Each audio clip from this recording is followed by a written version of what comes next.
On Fox Sports North is presented by Menards. Save big money on all your home improvement needs at Menards. And by Jeep. Visit Jeep.com to learn more. It's already been the best 6-game homestand in nearly 2 years. And on this glorious Sunday afternoon, the Twins have a chance to make it a 5-1 homestand with a 3-game sweep over the Seattle Mariners. And good Sunday afternoon to you from Target Field. Dick and Bert with you for the homestand finale. Twins are back above the 500 mark, and more encouragingly, I think they're winning low-scoring, close ball games. The scores are typically 2-1, 4-3. They've been getting great starting pitching. Yeah, you know what? When you get good pitching, good results happen, and we have not seen that over the last 3 years. But here recently, especially in the month of May, it was Phil Hughes that kind of started it off here on Thursday, pitched outstanding. And then it was Kyle Loesch with his sinking fastball. 13 ground ball outs in that outing for Kyle Gibson. And then in yesterday's ballgame, it was Samuel Deduno, an outstanding start. 6 very good innings, only allowed a couple runs, only 2 walks, and he did a great job of attacking the strike zone. And here this afternoon, it'll be Ricky Nolasco. Hopefully he can follow suit. He's coming off 3 very good starts in his last 3 starts in the month of May. That's his outing right there against the Boston Red Sox. Even though he got a no decision, Twins won that ball game. Twins have a winning record, even though they have, by some standards, the toughest schedule in the American League so far this year. Tough teams, tough starting pitchers they've had to face. Felix Hernandez will be their 8th former Cy Young Award winner they faced already this year. Yeah, it's been a couple years for the Twins before they had. Last time they saw Hernandez when he pitched a 1-0 shutout against Liam Hendricks. But this guy is tough on everybody. 2010 Cy Young Award winner for the Seattle Mariners. He is one tough guy, and they say recently he's had a tough time with that changeup. So forget about the changeup. Look for the fastball. Hopefully the Twins can have some success against him. Greinke, Verlander, Scherzer, what does it matter? The Twins are going to send these guys out against the former Cy Young Award winner, Joe Mauer, with great numbers against Felix Hernandez. And Ron Gardenhire talks about the key to having success against King Felix. We've been facing him for quite a while. He's got all the stuff. He's a great pitcher, another one of these Cy Young candidates every year. And, you like to say make him throw the ball in the strike zone. He gets people in and out of the strike zone. But, it's quality at bats, make him work and take advantage if he misses, where he's supposed to throw the ball. He's a good one. And we've been battling pretty good against a lot of these pitchers. We've seen a lot of them lately. And, you just have to go out and compete. It's all about competing against him. And I think our guys are ready. We'll see what happens. Well, Felix Hernandez has had some great outings in Seattle. He does not get a lot of run support. Hopefully he will not get a lot of run support this afternoon. That'll be Ricky Nolasco's job, hopefully, to keep the offense of the Mariners to 0. Well, the Twins have played very good baseball. They've pitched well. They've hit enough to win some close ball games. Their last 7 wins have been by a total of 8 runs. Should be a fun afternoon here at the ballpark. A glorious afternoon weather-wise, and the final game of the series with Seattle coming up next.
Starting to heat up in Twins territory.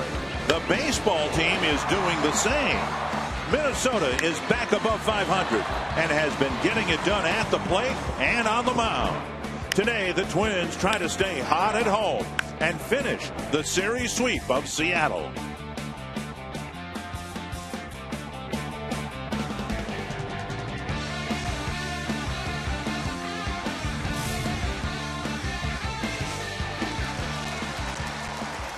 Perfect day for baseball. The Twins playing really good ball these days, and we've got the full house close to it for the final game of the homestand.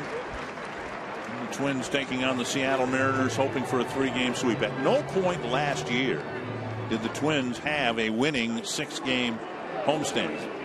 Lloyd McClendon 1-4 against the Twins, going back to the interleague days when he was managing the Pirates. And the Menards batting order for the Mariners, a lot like it has in the first 2 games. Jones, Saunders, and Cano. Hart, Smoke, Seager, Ackley, Zunino, and Miller. And Ricky Nolasco on the mound. He has pitched very well here at Target Field. 3 starts here at home. He's 1-1 with a 2.74 earned run average. And over his last 3 starts, like we talked about in the open, a 3.86 ERA. And making his 2nd career start against Seattle. His last start coming against Seattle back in 2011, and his mound opponent was actually Felix Hernandez, and the Mariners won that ball game 5-1. But Nolasco worked 7 very good innings, gave up only 3 runs. Northland Ford defense for the Twins. Jason Kubel in left, Aaron Hicks in center, Chris Parmelee in right. Escobar, Santana, Dozier, and Maurer the infielders. Kurt Suzuki behind the plate. It'll be the shortstop Target Field debut for Danny Santana. His only time spent in the field here at Target Field has been in center field in the first game of this homestand. Trevor Plouffe, the designated hitter, so Escobar, who has been playing short, moves over to third. Best the Twins could do last year in a 6-game series was 3-3, and they didn't have enough of those. And now here we are, 4-1. 5 games into this 6-game homestand. Yeah, Twins are 12-10 here, and then remember last year they were just 32-49 at home. So you want to win at home and then play about 500 on the road.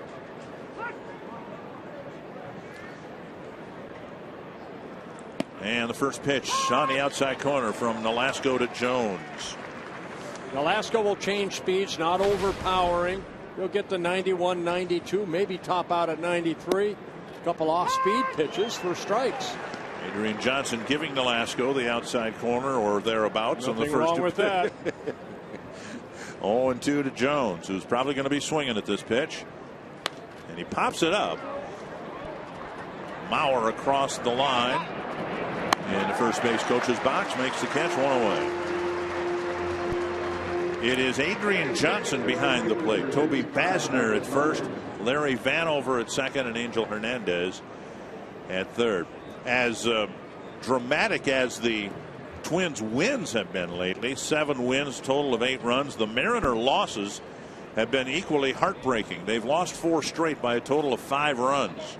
So everything that's going right for the Twins in these close ball games has been going wrong for the Mariners.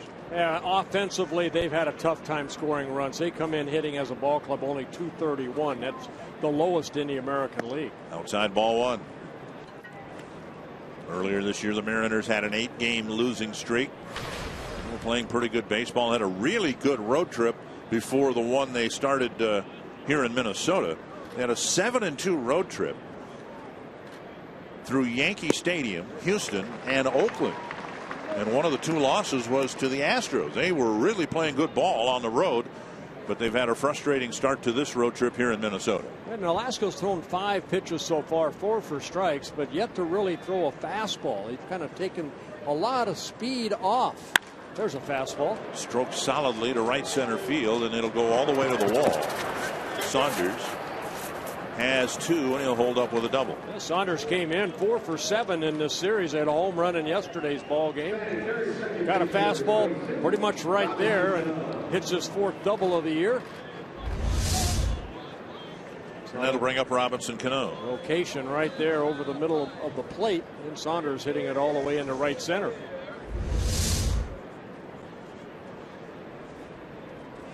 '75th double of his young career in his 6th season with the Mariners. And Nolasco will try to pitch around the 1-out double.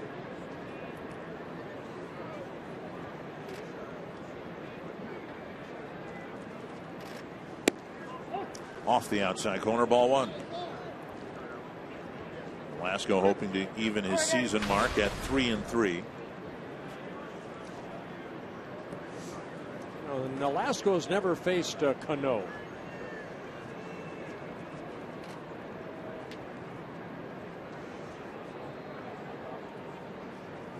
And a breaking ball off the plate, 2-0.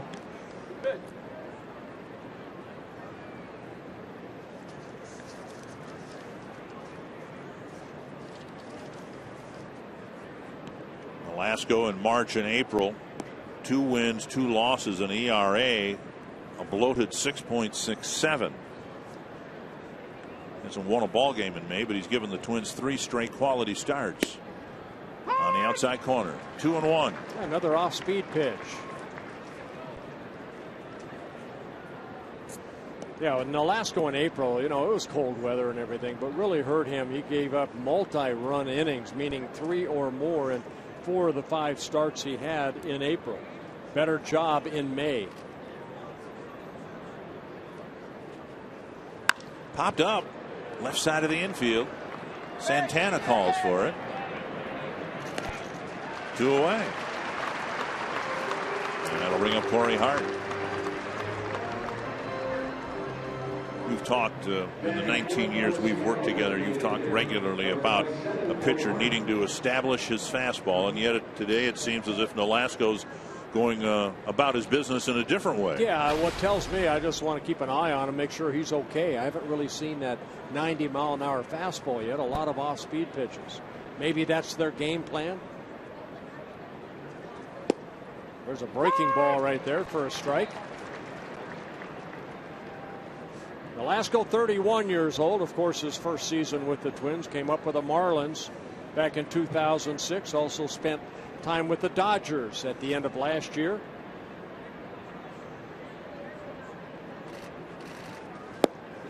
Another breaking ball gets a swing and a miss. 0-2.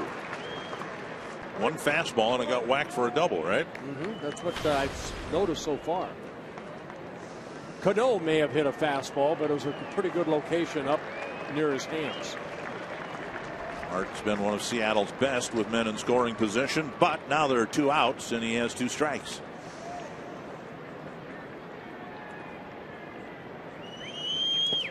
Blocked by Suzuki. Another breaking ball, this one in the dirt.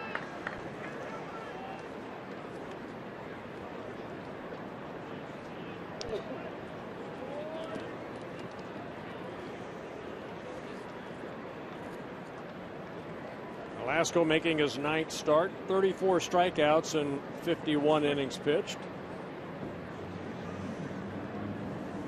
Only 12 walks.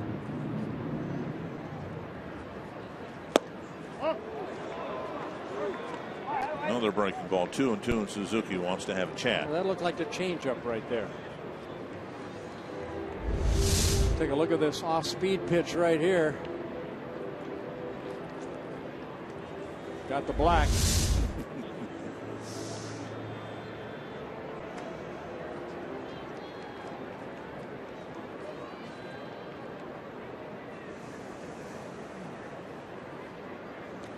Two and two.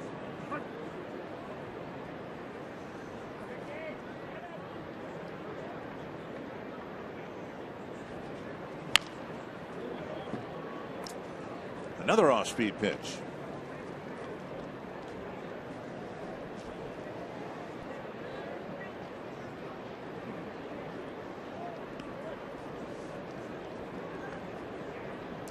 Both teams have an off day tomorrow. Twins will fly to the West Coast. Mariners have their off day in Texas. Another 2-2 from Nolasco. Driven to right field. Parmalee going back at the wall, makes the catch, and then bats into the fence to end the inning.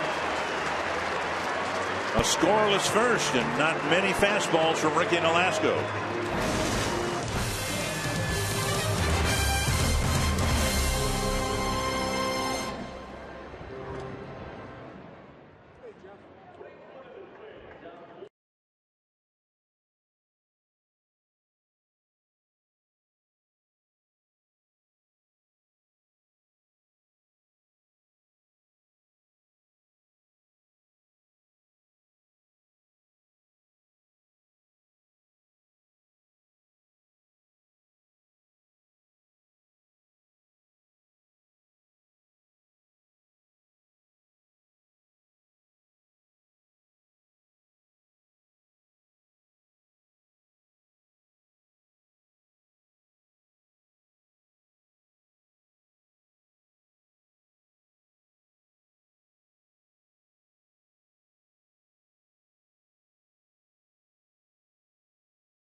Strikeout pitcher. It'll be Felix Hernandez on the mound for the Seattle Mariners, making his 10th start. 7 of his 9 starts have been quality start, but he's been struggling a little bit as of late in April, and he pitched very well. 3-1, 2.40 ERA, but so far making his 4th May start. He's 1-0, but he's given up 24 hits in his last 18 innings pitched. Hernandez delivers down and away. Ball 1 to Brian Dozier. Had himself quite a ball game. He's had himself quite a series against the Mariners. 1-0. Fly ball center field. And Jones with the catch for the first out. The Menards batting order for the Twins, which are taken care of quickly now. Joe Mauer, then Trevor Plouffe, Chris Parmalee, Kurt Suzuki, Jason Kubel, Eduardo Escobar, Aaron Hicks, and Danny Santana. Hernandez, 28 years old already in his 10th season with the Mariners.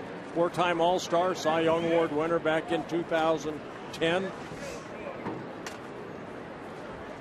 Here's Mauer. This is the 42nd game of the year for the Twins. It is the 8th time they faced a former Cy Young Award winner. 8 different Cy Young Award winners. It's not like they've run into Verlander 3 times or anything like that. R.A. Dickey, David Price, Zach Greinke, Justin Verlander, Max Scherzer, Jake Peavy, and now Felix Hernandez.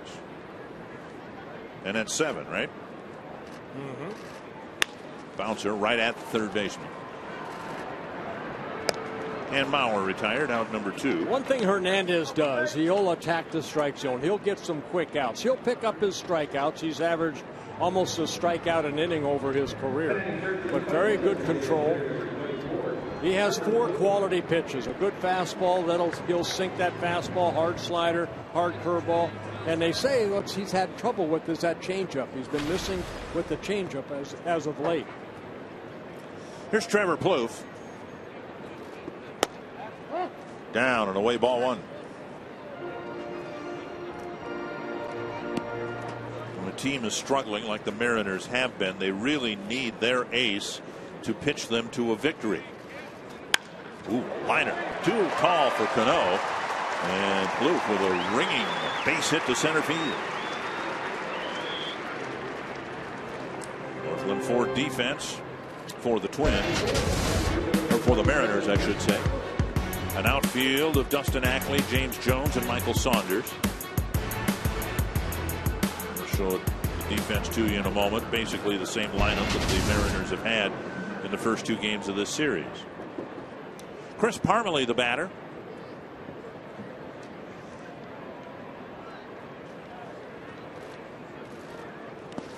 Nice stop by Zunino. Strike 1. The only time in the last 7 wins that the Twins have won by more than 1 run, it was when Parmelee hit a 2-run walk-off home run in the 10th inning. Won that game 8-6. That was maybe the most dramatic win of that cluster of wins. Everything else has been a 1-run victory. 1 strike to Parmelee. Breaking ball in the dirt again. Parmelee with a swing and a miss. This time Plouffe scampers to second. Yeah, a good heads-up play right there by Plouffe, noticing that the ball got away. He scoots over to second. Should be a wild pitch charged to Hernandez. His 4th wild pitch of the year. Gets Plouffe in a scoring position.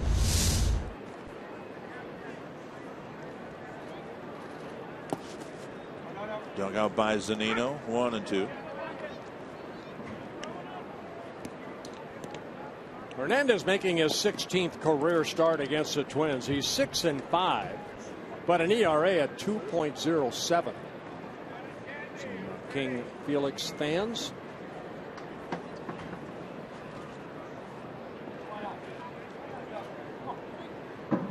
One and 2 to Parmelee. Another one in the dirt. Blocked by Zunino. In his last 7 starts against the Twins, he's pitched with an ERA of 1.29, but is just 3-2.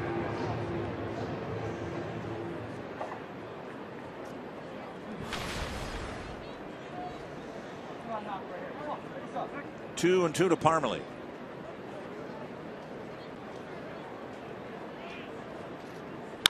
Bouncer to second. Easy play for Cano.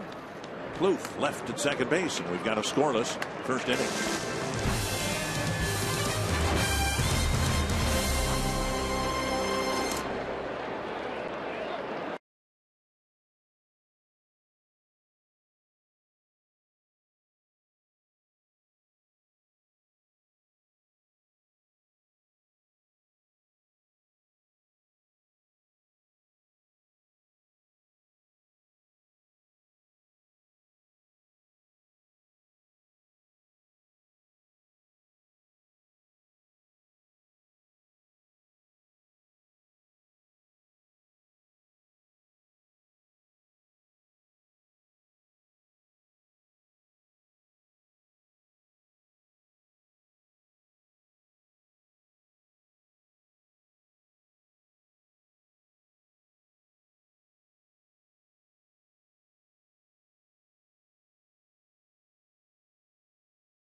Damage done in the first inning. Good to see Terry Steinbach back. Twins hope week continued today at Target Field. Ron Gardenhire led the charge today, along with Twins alumni who hosted 25 military service members who were invited to play catch with their kids on the field this morning. There's your glove. Great morning. That's yours. You can have it. Really? I'm serious. Now you got to break it in. All right? There you go. You got your own glove. Very nice. That away. Now, if that kid doesn't fall in love with baseball, nothing will get him. Outside ball 1, another off-speed pitch. It'll be Smoke, Seager, and Ackley in the second inning, and now Nolasco threw 2, maybe 3 fastballs in his 16-pitch first inning. There's a fastball away. 2-0.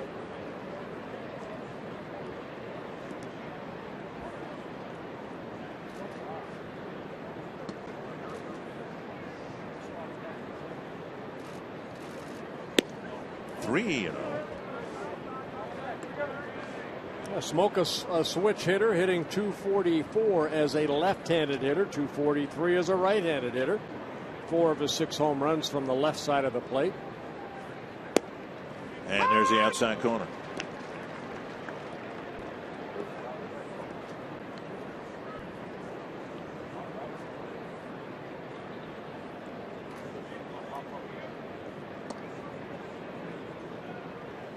Tap foul.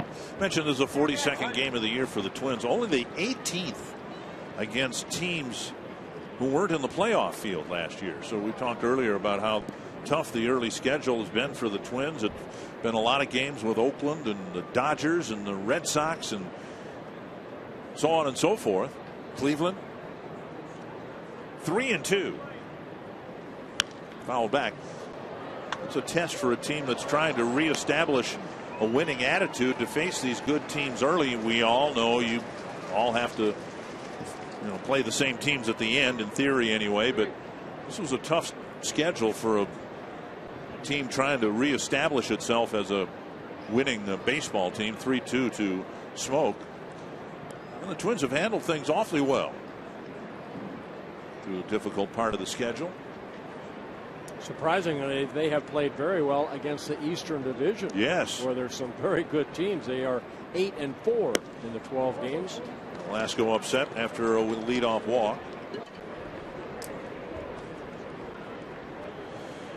Today's Cold Hard Fact brought to you by Frostbrewed Coors Light, starting with Eduardo Escobar's home run on the road in that 1-0 game in Cleveland. 7 wins by a total of 8 runs. That's what you're talking about earlier. So some good timely hitting, good relief corps, and the starters doing their job, allowing the Twins to stay in these games.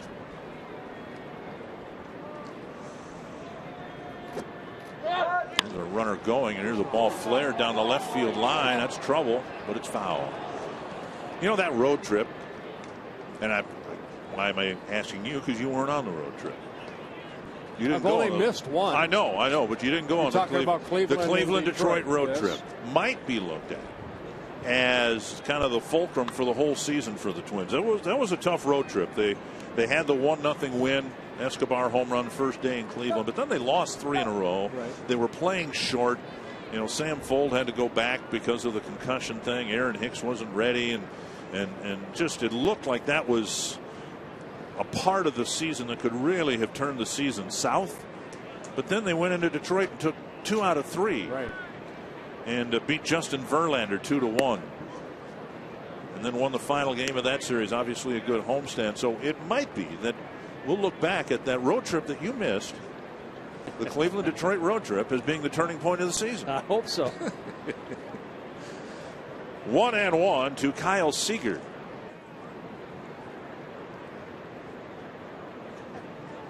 Breaking ball hits the corner. 1-2. Well, the previous pitch was a breaking ball. He left way up out of the strike zone. They came right back with it for a strike.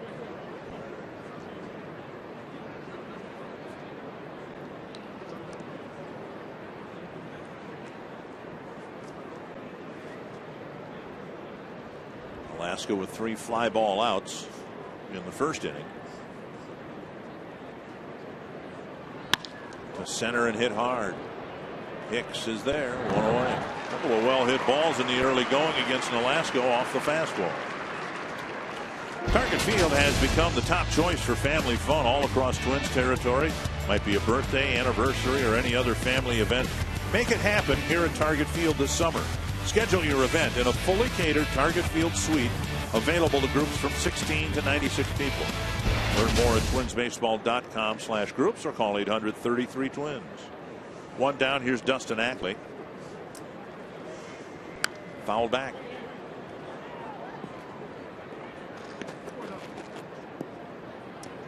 Velasco in his 8 starts been able to get 7 double plays turned behind him. Ackley has hit into 4.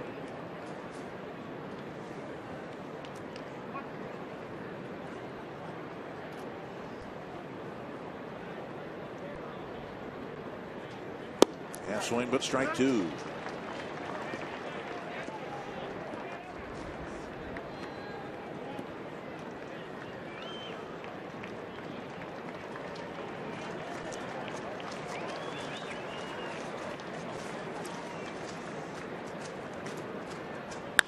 Bouncer to second. It's Dozier to Santana, and a high throw.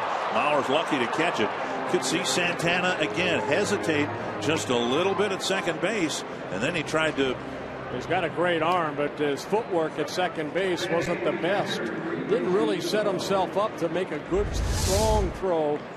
Other than, yeah, he's got a great arm. Watch, Taylor made double play, and right there, gonna airmail the ball. Joe had to leap to get it.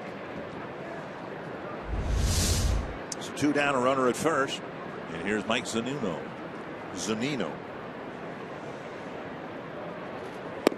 Out in front of the breaking ball, strike 1.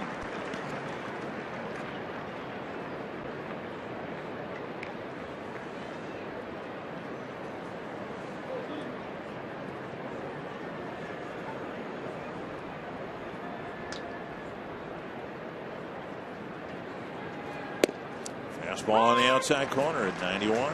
Yeah, so Zunino getting an opportunity to catch on a regular basis.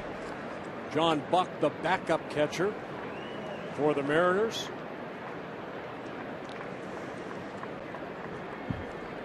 Two strikes. Long hold by Nolasco. And a bouncer to short. Santana underhands it to Dozier. That cleans up the second inning. And Nolasco pitches around the leadoff walk.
Twins and Mariners. King Felix on the mound for Seattle today, and Kurt Suzuki is one guy who has had plenty of experience facing him when he was with Oakland. So I went to him for our Mall of America scouting report on King Felix Hernandez. He said a couple things: don't overthink. Second thing, don't chase. Take what he gives you is the final thing. Kurt Suzuki says you just got to go up there, stay within yourself, and if you try to hit a home run against him, it's probably not going to work. So just keep it simple. You should have pretty good success. Kurt Suzuki got, by the way, .314 career against King Felix. Well, thank you, Jamie and Oddly. Those were the 3 keys people told me when I started working with you. Don't overthink. Don't overthink, no. Just take what he gives you. And good luck. 1 strike to Suzuki. Bouncer to short. Miller over to Smoke. 1 away.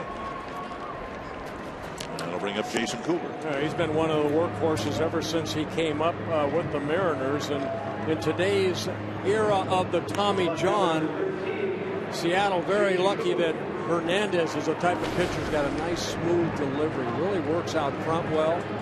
Mixes in all his pitches. He has been an innings eater. Here's Kubel. And there's strike one. An interesting chat, at least I thought it was interesting, with Tom Bernansky the other day about situations like this. And whether he, as a hitting coach, would instruct Kubel to change his approach at the plate with this exaggerated shift. And Tom said, no, you really can't do that because this is tough enough doing what Kubel's trying to do here anyway. Rather than try to change anything, just play to your strength. In this case, Kubel, a power hitter on the roster to drive the ball, hopefully get some doubles and home runs, rather than give in to whatever temptation there might be to drop a bunt on the left side of the infield. You think there might be because of his numbers against Hernandez, just 3 for 22. That's one thing Tom did say. Now, if the numbers are lopsided, then why not? If, in this case, Kubel is not leading off an inning, but if the Twins were down a run, needed a base runner, then he would recommend that a shifted hitter think of doing something he wouldn't ordinarily do. 2-2. And a call, third strike. Curveball right there. Felix Hernandez picks up his first strikeout. You know what he does so well? Watch the left shoulder. He kind of tucks that shoulder in. That keeps everything together and allows that right arm to catch up as he really utilizes that pitching rubber. And it's not on the first base side. It's pretty much in the middle of the rubber toward the third base side. That helps him, especially against right-handed hitters. Good follow through and then straight over the top. Fly to left on the first pitch. And backing up is Ackley. Makes the catch. And King Felix has a 1-2-3 second inning.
Your link to what's next.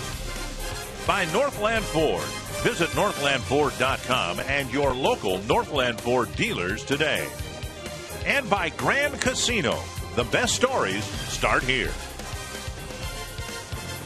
Beautiful day here at Target Field. Glad you're with us as the Twins wrap up a homestand that has already been one of the best in recent memory. Brad Miller will lead off the third against Nolasco, and the pitch is up and away, ball one. Twins have an off day tomorrow, leave tomorrow night for San Diego. Thankfully, the wildfire situation has gotten a lot better out there in the San Diego area. 2 games against the Padres. then another off day, and then 3 against the Giants. 1-1 to Miller. Yeah, Miller getting the opportunity in Seattle to be the everyday shortstop. Last year started 76 games, hit .264, off to a slow start this year. Off-speed pitch, and Dozier underhands it to Mauer,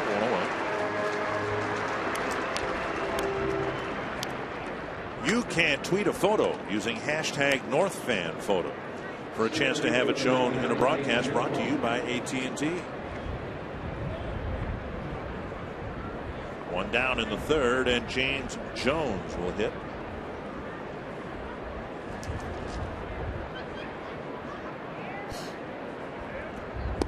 Jones moves his hand up the bat barrel, bluffs a bunt, takes a strike. Yeah, Escobar playing in on the grass, take the bunt away from him.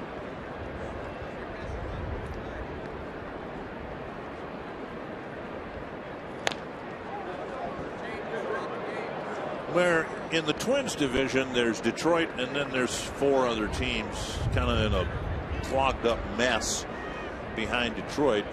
For the Mariners, it's a different story. They've got a really good team, a really bad team, and there's still a clog. It's just that the Twins don't, in the American League Central, have a team like the Astros with almost the worst record in baseball. Swing and a miss, and Suzuki fires to first. 2 away. And Nolasco picks up his first strikeout.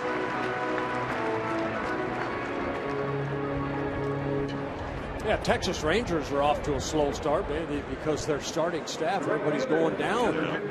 Now there's concern about Prince Fielder. His consecutive game streak has come to an end. He had to have a shot in a disc in his neck. So that's something that's bothered him for the last couple of years. So that sounds a little ominous. Saunders, the batter, had a good series coming into this game, and then he cracked a double to right center field in his first at bat against Nolasco.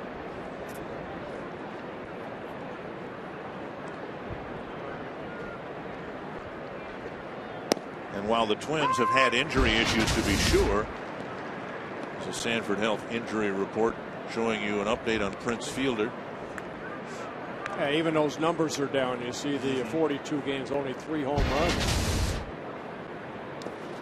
Twins have RC and Willingham, the guys who are supposed to be a nice left-right combo in the middle of the lineup. They've had a total of 35 at bats, so they've been hurt. But now Jose Abreu of the White Sox on the disabled list. His left ankle too troublesome to continue. 1-2. Popped up short left. Kubel comes in. Makes the catch. Good 1-2-3 inning for Ricky Nolasco.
Was honored here today. Mike Grant, Bud Grant's son, great football coach in his own right. You see the Sid Hartman press conference room named after Sid, dedicated to Sid Hartman.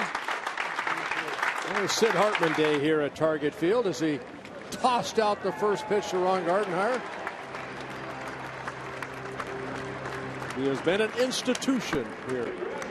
And some people feel like he should have been in an institution. Here's Aaron Hicks to lead off the Twins' third. A bunt attempt, foul, 1 strike. Or did he even offer at it? And they're asking third base umpire Angel Hernandez. He says, I don't know. So now there is some concern here. Is it 1-0 or 0-1? Honestly, it's 1-0.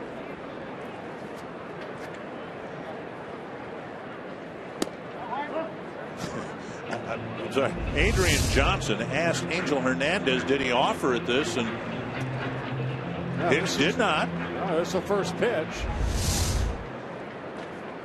But Angel Hernandez put his shoulders up. So I don't know. 3-0 now to Hicks. Twins with a speed lineup out there today, hoping to take advantage of whatever opportunities they might get with Hicks and Santana aboard. Not going to get many opportunities, particularly in the power department against this guy.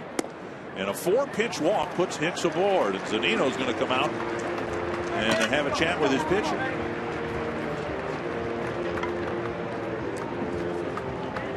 And a little pat on the back. I think Zunino's concerned that first pitch might have flustered Hernandez a little bit, who thought he had strike 1, and then was told by Adrian Johnson, no, it's 1-0. Santana making his first at bat here at Target Field.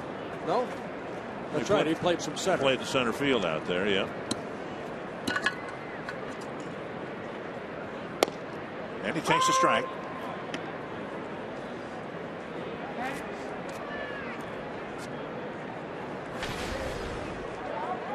Santana, a switch hitter. This is his 22nd major league at bat. He has 8 hits already, 3 doubles. Dribbler up the line, and this is going to be a close play. Out at first. Hernandez just barely got his foot on the bag, according to first base umpire Toby Basner. Little shovel pass right there. And now Dozier waiting for his walk-up music, but more importantly, waiting for the Twins to get a look at this. And here comes Ron Gardenhire. I think this might be replayed. See a little shovel pass right there. And it kind of looked right there that Hernandez got his right toe on the bag. Ooh. Just a bang play. I think Santana's bang might have been a split second first. Look at that long stride. Absolutely, he got there before Hernandez. So they will replay this. And I think Santana will get an infield hit. And if the ball 1 call got Hernandez a little upset, he's very likely not going to like what is going to happen here in the next 2 minutes. Well, to be honest with you, I know Smoke, very good defensive first baseman, but I think that's a ball that he's got to run over and tag Santana. I think he had enough time to do that. Manager's challenge here for the Twins, hoping to put the 2 fastest guys on the team on base with nobody out here in the third.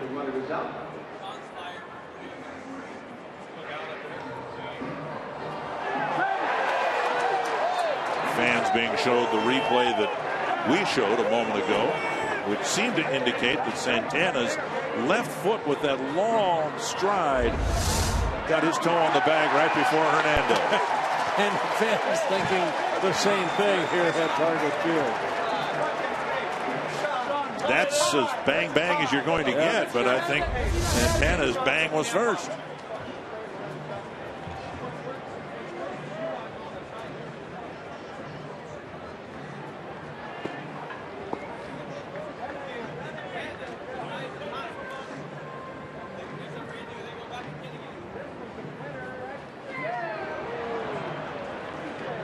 So there's a lot at stake here. There's the matter of the out that might not be recorded, but just in terms of who would be on base. Hicks and Santana are the fastest runners on the Twins team. Well, they slowed it down here at Target Field, and it does look like Santana just touched the bag before Hernandez was able to.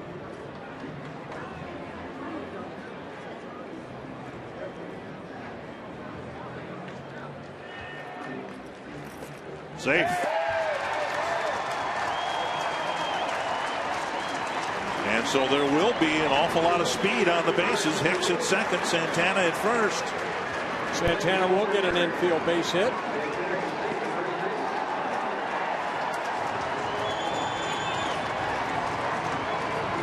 And we'll see what Dozier can do. Gardenhire talked about the key yesterday, the 8 and 9 batters getting on base in front of Dozier before his home run. Well, now there are runners at first and second, and Dozier's up with nobody out.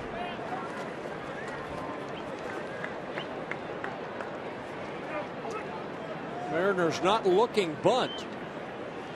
Dozier does not have a sacrifice yet this year.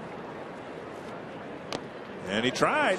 I was going to say the Mariners have seen him hit a ball off the ground and one up in his eyes out of the park for home runs in this series. They'd probably be thrilled if he bunted. Yeah, their replay took 2 minutes and 3 seconds. Okay. For the right call to be made. I have no problem with that. It wouldn't have made any difference if the call had gone against the Twins. 1 strike to Dozier. Strike 2. You've got a strikeout pitcher on the mound, and that does, if you're Brian Dozier, change perhaps your approach. Now you find yourself in an 0-2 hole. You don't know if you're going to get the knee buckling curve, the change, the fastball. Got the fastball and the strikeout, leaving runners at first and second. Got the fastball middle in, had a little tail on it, and Hernandez picks up his second strikeout.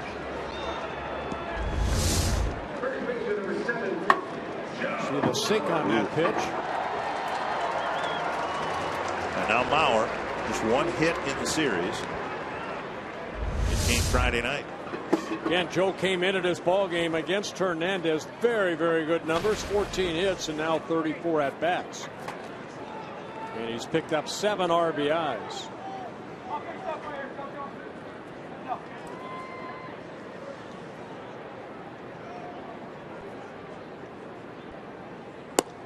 Inside, ball 1.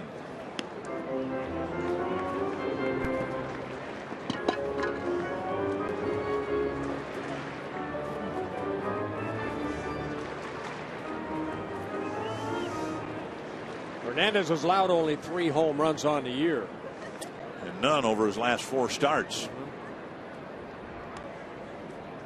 Breaking ball over the inside corner. Span of 24 innings coming into play today.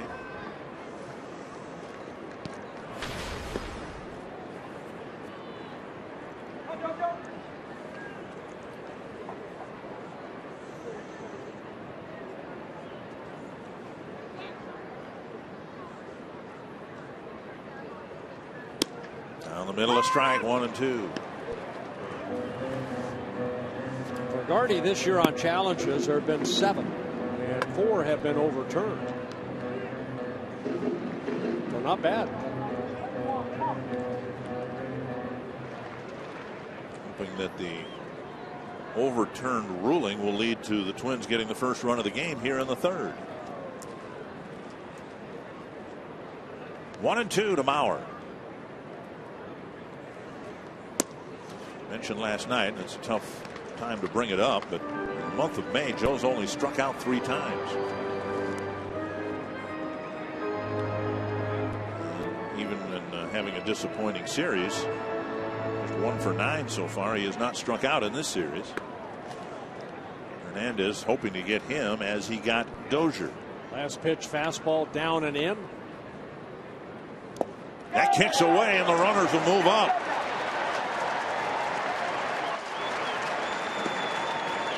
So now It's as if Dozier did lay down a sacrifice bunt. We'll see how the Mariners play this, knowing that they're having a tough time scoring runs and whether they bring the infield in now.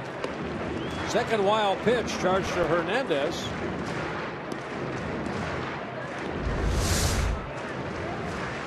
And they are going to bring the infield in. Full count to Mauer. Plouffe on deck.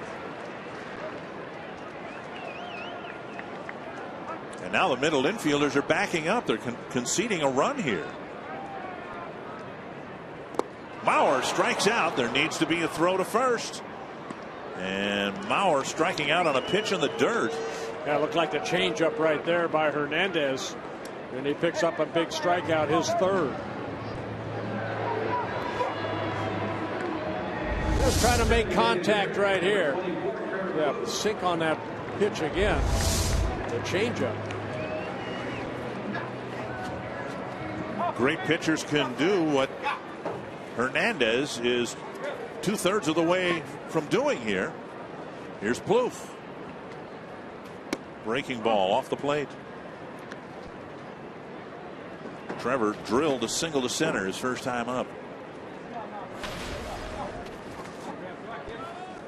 He got a fastball up. Don't know if he'll get a fastball up for Hernandez in this situation. Parmalee on deck.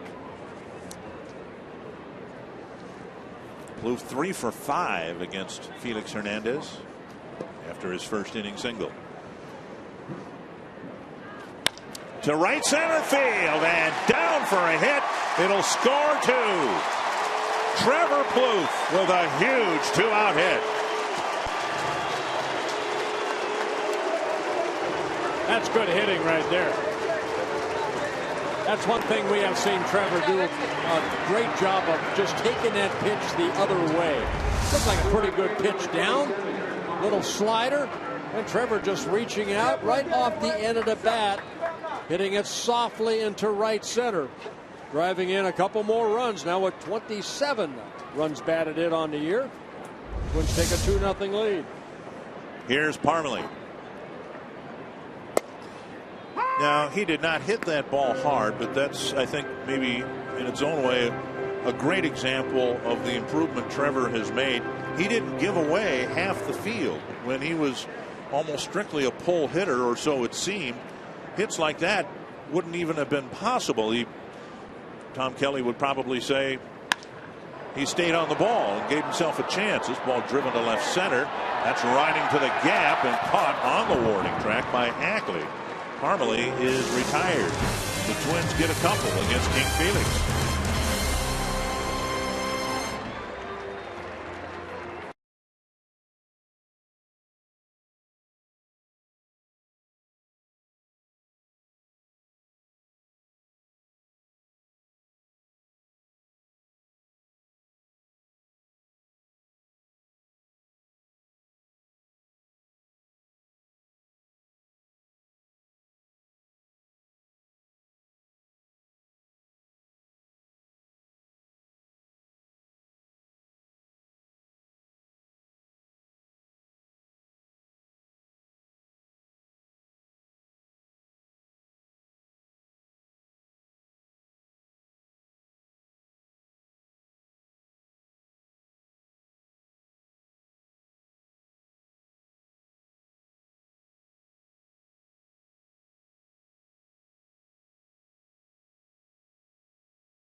couple of runs because I wanted to set up the fact that Tom was going to be with us again in the 4th inning.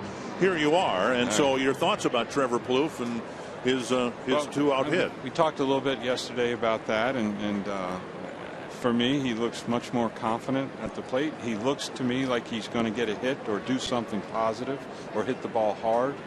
And I just think he looks a lot better. And Bert brought up the fact that he had the bad wrist last year and played through it, and maybe that contributed to some of maybe of his at-bats not looking as I thought that good. was a pretty good pitch at Hernandez. Oh, wow. A slider Nasty. down and away. You Oh. got a fastball for the first at-bat, and I said, Sure. I said before, he's not going to give him a fastball. Maybe Trevor thought that. You know, he's not going to give me a fastball.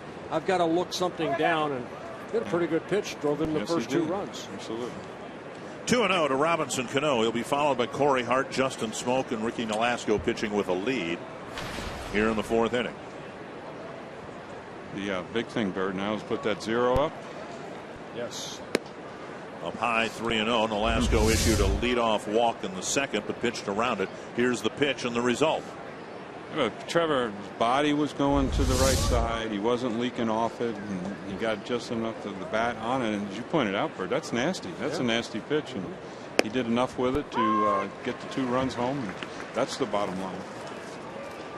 3-1. Cano hit a pop-up to Santana his first time up.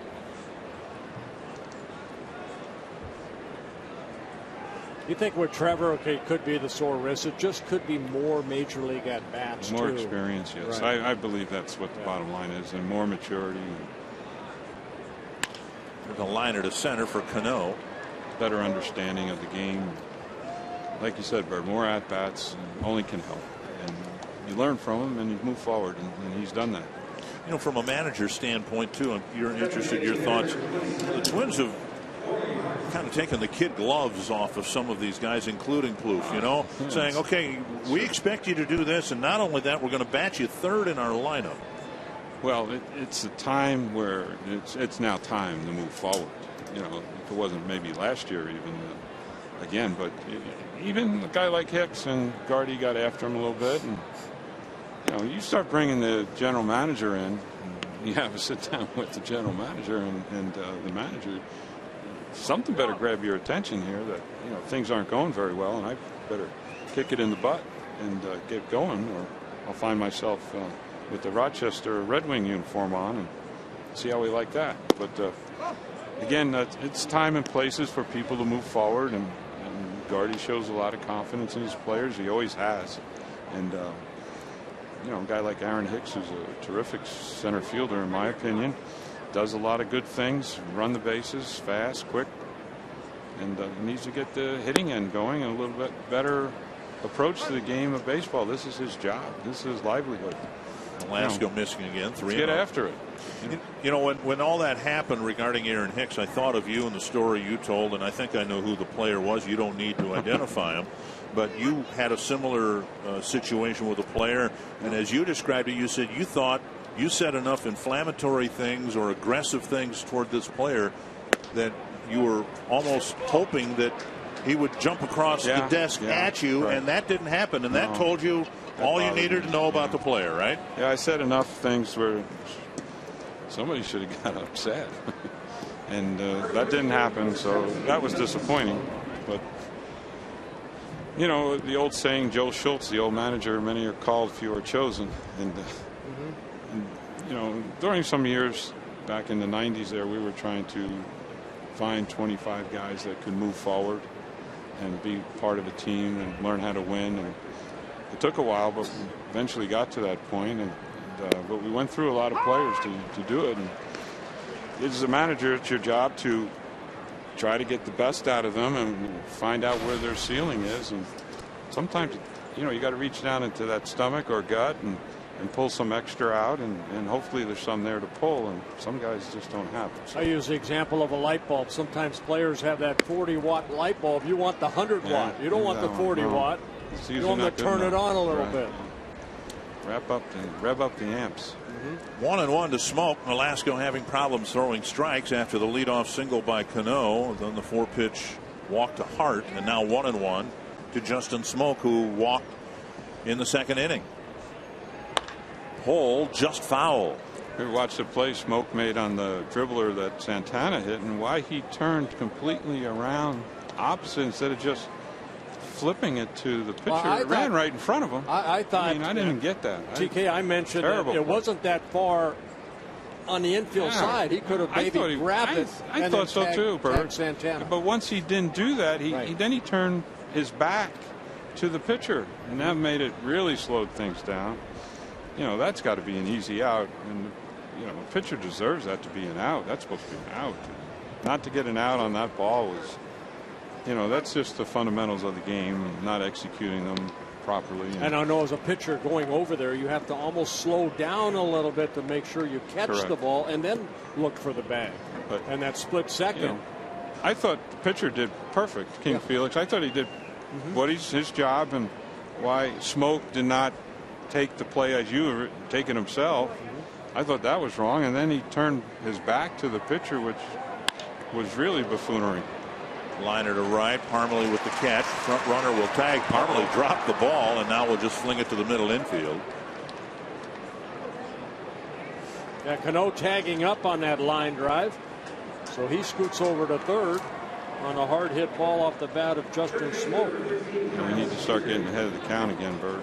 We're falling behind in the count here the last 3 hitters, and you know what that means. All right, Mr. First Baseman, what's supposed to happen here? Well, like Bert pointed out, he stopped his momentum, and then he flipped, in my mind, backwards, turning his back to the pitcher. You never turn your back to anybody in this game of baseball, and why he just didn't turn inside and flip the ball, just flip it to him. Would have been the proper play, but Bert's right. He approached the ball poorly.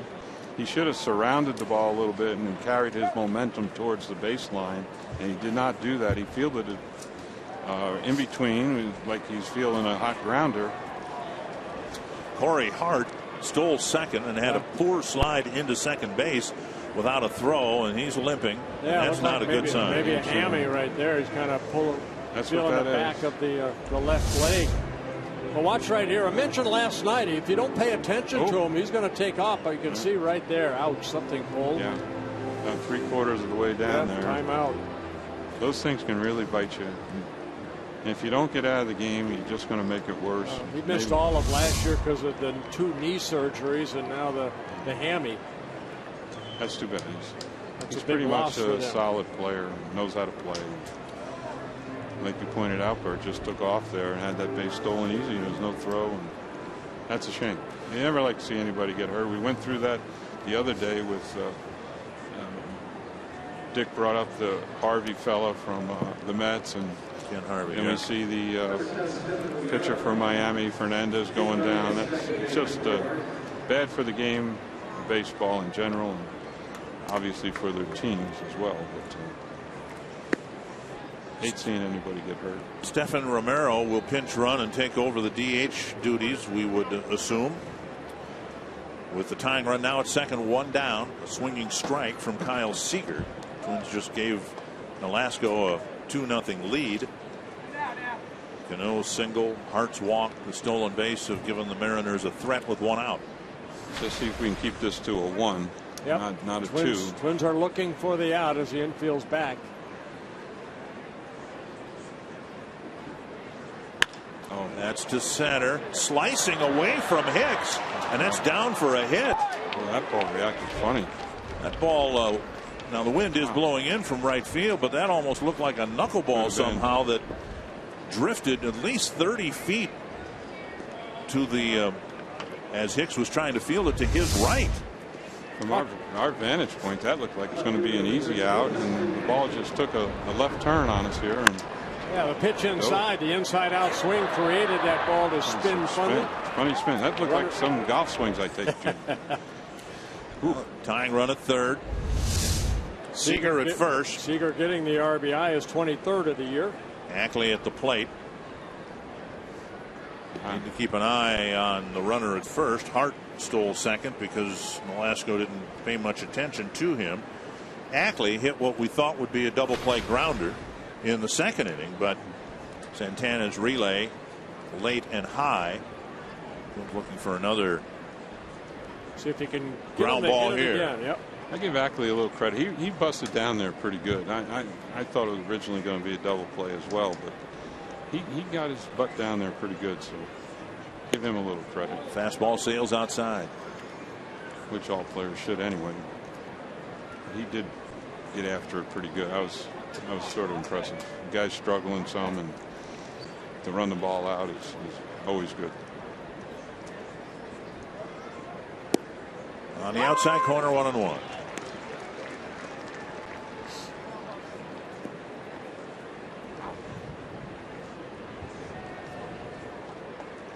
Bert mentioned before, Nolasco's gotten just about a ground ball for every start.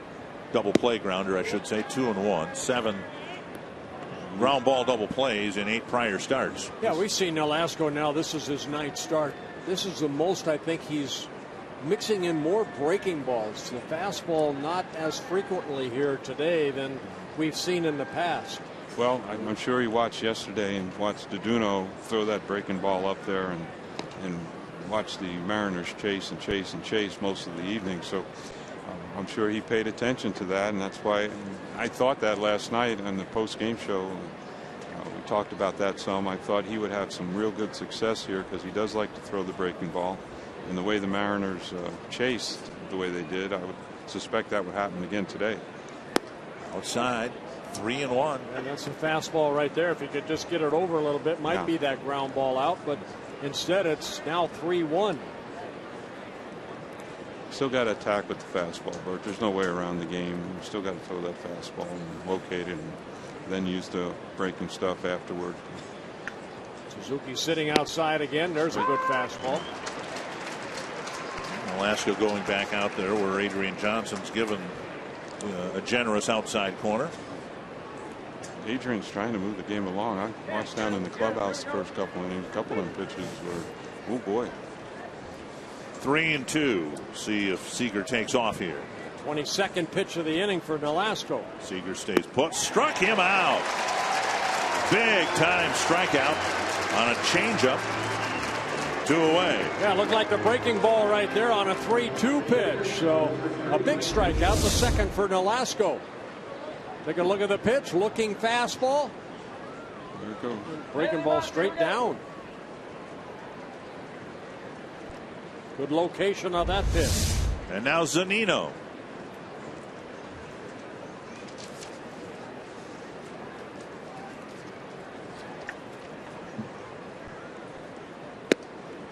Over for a strike.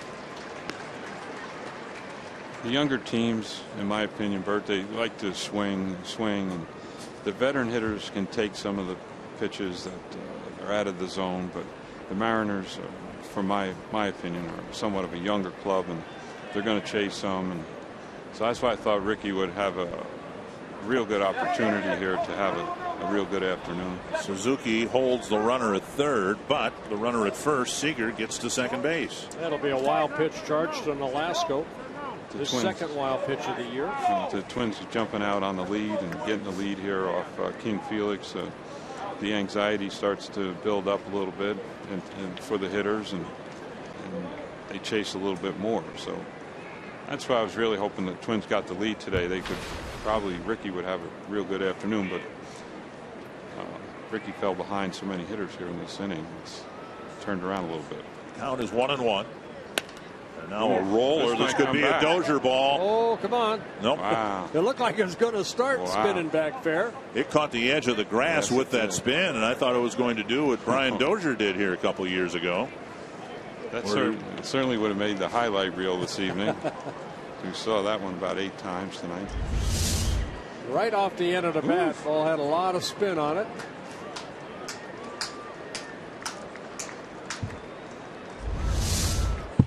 One and two to Zunino, who has struck out 1 every 3 at bats so far this year. Nolasco doesn't need so much a strikeout as just getting it out. He has thrown Zunino in his first at bat and this at bat a lot of breaking balls.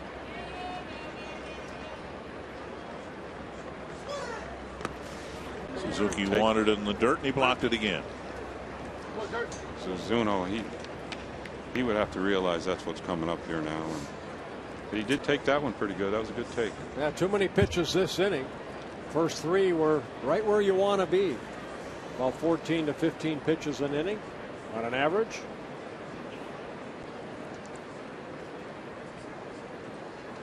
Two and two to Mike Zunino.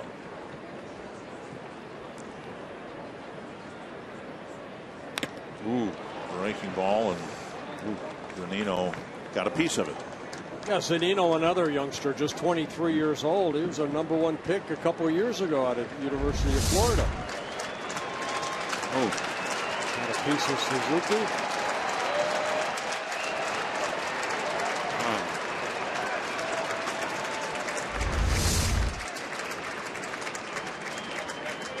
Another 2-2.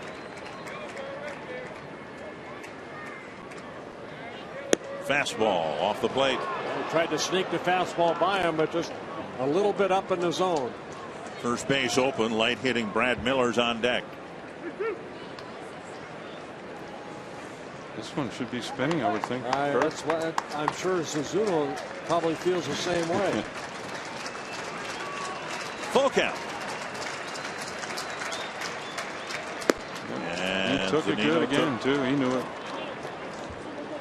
So now they're loaded up. Second walk of the inning. Third in the ball game for Nolasco, and Miller will come to the plate with the bases loaded and 2 out. That's a good at bat right there for Yeah, it was. Suzuno.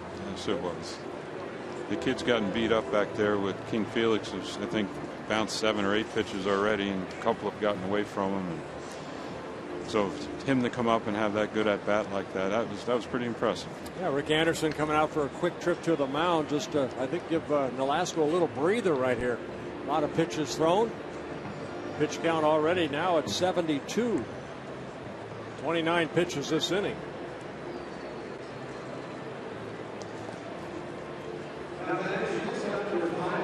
Fortunately, it's a day off tomorrow, but I'm sure Gardy would have liked to gotten a good solid 7 or more innings today and give that bullpen a couple-day break and freshen them up for the road trip, but it doesn't look like that's going to happen. Brad Miller with a bouncer to second, his first time up. Fastball cut the plate in half.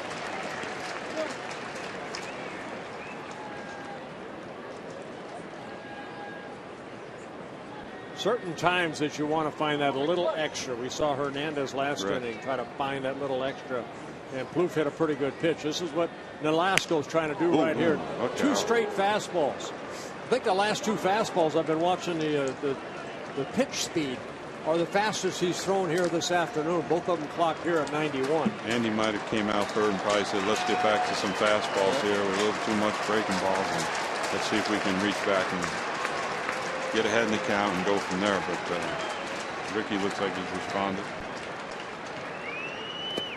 Dug out by Suzuki, 1 and 2. They tried to change up right there. Another good take. That was a good take.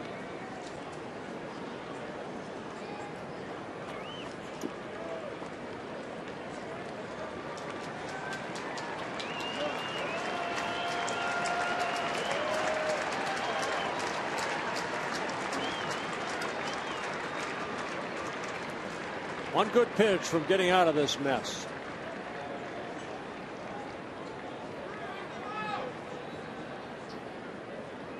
One and 2.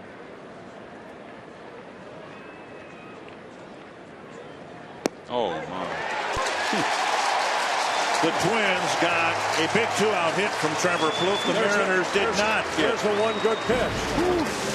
A big 2-out hit. They leave the bases full. It's 2-1.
4 pitchers with 1,900 strikeouts in their first 9 seasons.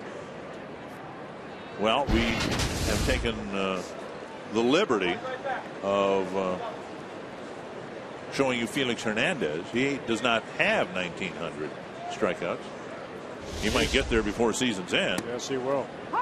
Strike 1 to Kurt Suzuki. Jason Kubel, Eduardo Escobar will follow. I know one of them.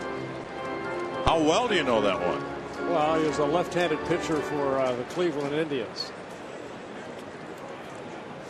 1 strike. And Suzuki swings through Would strike that be, 2. Sam McDowell? Or is it what years were we talking about? Since 1900. First 9 seasons, 1,900 strikeouts. Well, you're one of them, right? Bob Gibson went into my mind. I don't know if he. Steve Carlton. Right with Steve yeah. Ding, ding, ding, ding. And this is going to be a tough play. Hernandez fires, got him. Good play by Felix Hernandez to retire Kurt Suzuki. Yeah, a little quicker runner probably gets an infield base hit, but you know, Suzuki not the quickest, but this is a good play by the pitcher. Zanino really didn't have a chance because that ball was hit out far enough where he can't go get that ball. Yeah, he went to one knee to try to catch the ball with the pitch, and he was in no position to get out there. But this is an excellent play by the pitcher. Yeah, what you want to do is exactly what Hernandez did right there. Grab it with your hand, not your glove. Kubel lifts it foul. I don't know how many times we hollered that in spring training.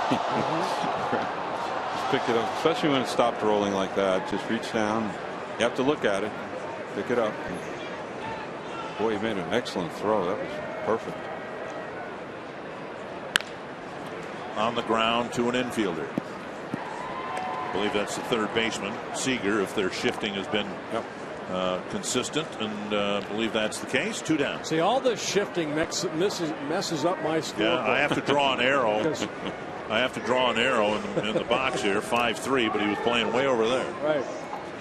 2 down, and now Eduardo Escobar. I can't get over the Oakland A's. Look at 10 spot. Yeah. They have now they're way up there in the run differential thing. It was 85, I think, something like that, plus 85. 7 more today. My goodness gracious. Indians started the day 5 games below 500. Sit in the dugout as the manager and just sit back. Don't trip anybody as they walk by. Well, Bob Melvin said as much. Somebody said, you know, what's it like to manage as much as you just try to stay out of the way. There you go. That's absolutely correct. 1-1 to Escobar. Hit a fly ball to left his first time up.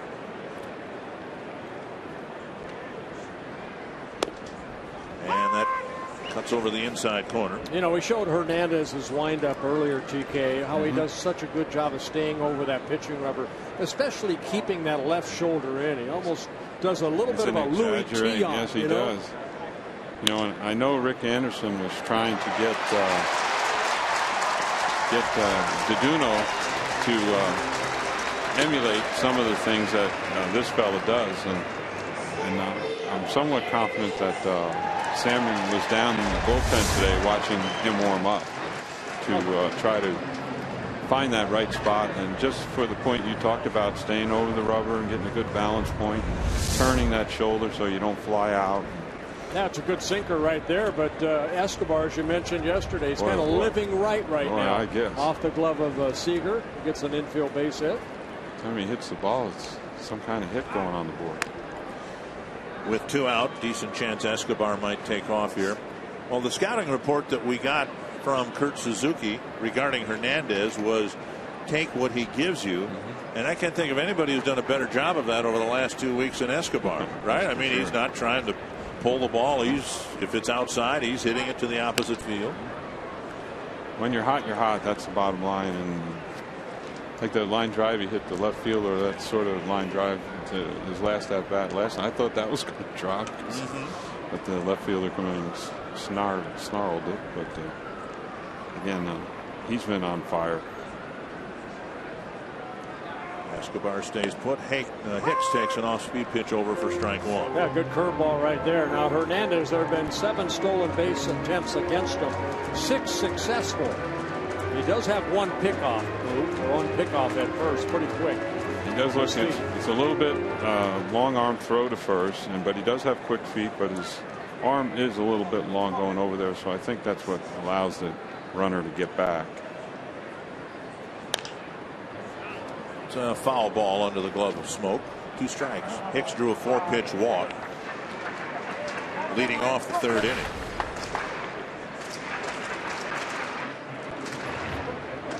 Ended up scoring the first run on Bluth's 2-run single.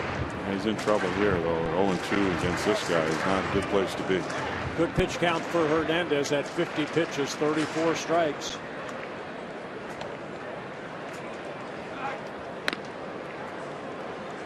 Scotty Olger doing the dance over there. Smoke fellow over there. It looks like he's got to be ready here. Felix can certainly wing it over there.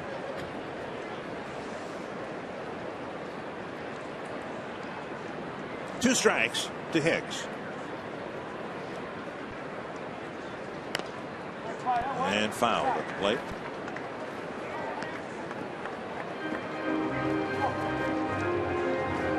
How long it lasts, we don't know, but Hicks has done a much better job of getting on base since he had the meeting with the manager. Yes, he has. And his on base percentage is somewhat halfway decent, actually, even though his batting average is not where we all hope it would be, or his average in general, but he's done a decent job of getting over. Tap to Cano, getting over. 4 innings complete. Twins leading 2-1. Our thanks again to Tom Kelly. As my great friend Cal Armour used to say, hold them.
For the Mariners as we go to the 5th inning. I'm Jamie Hirsch inside the Minnesota Lottery Winners Circle with a very big Twins fan, Lori, celebrating with her grandson today. It's a Circle as Bird. It is Grandma's Day with our great date. How is the date going so far, Lori? Wonderful. And it's a beautiful day, huh? Beautiful.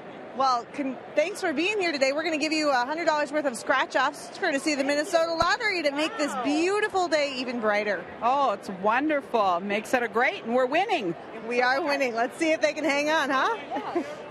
Well, Grammy, congratulations. Enjoy the ball game, and you are here by Circle. I believe they said they were from Big Lake. I just drove by Big Lake yesterday on my way back to the Twin Cities. Beautiful day. Beautiful lake right on Highway 10. Check swing. Strike 2, says Adrian Johnson. Important inning for Nolasco. We said that in the 4th inning after the Twins gave him a run, but he faced 7 batters in the top of the 4th inning, allowed just 1 run, and he's approaching 80 pitches on the afternoon. He threw 33 pitches, so he needs a quick inning. Poke foul. Yeah, he's throwing James Jones a lot of off-speed pitches. That last pitch, not this one, that was an off-speed pitch, but the prior pitch, first fastball, I believe he threw him, and it clipped the outside part of the plate. Nolasco with a couple walks, 3 strikeouts. Giving up 3 hits, 1 run. Tap foul.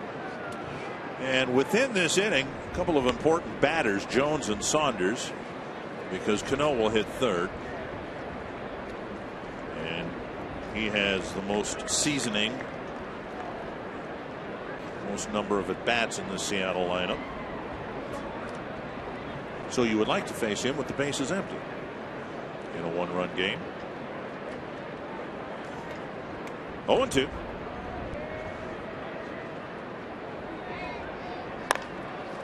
Mauer. Velasco a little late getting to the bag. And it'll be a base hit for Jones. Yeah, big mistake right there by Velasco. You cannot assume that Joe Mauer is going to catch that ball cleanly. The ball kind of rattled around. And Velasco not over there to cover the bag. It'll be an infield base hit credited to James Jones. Let the ball go. He assumed, I think, Joe was going to get that ball and get to first base himself, but there you go. Caught with the hand in the cookie jar. That's your responsibility as a pitcher. Saunders with a double and a fly ball to left. A base stealing threat aboard with Jones at first. Strike 1 to Saunders.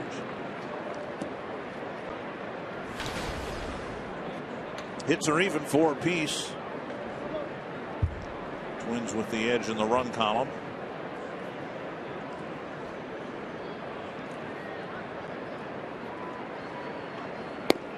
Missing inside.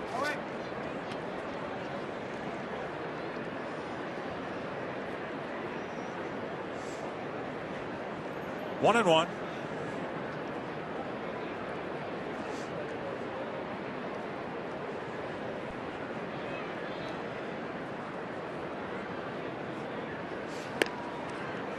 Yeah, Jones with a pretty good lead. He does have 1 stolen base in 1 attempt. Mariners 16 stolen bases on the year in 27 attempts.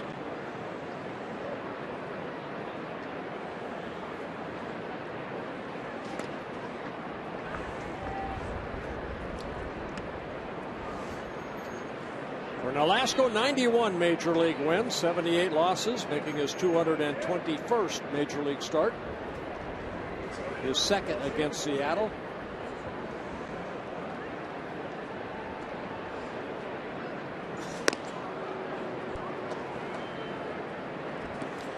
Again, the Twins with a stolen base allowed today have now allowed 20 steals.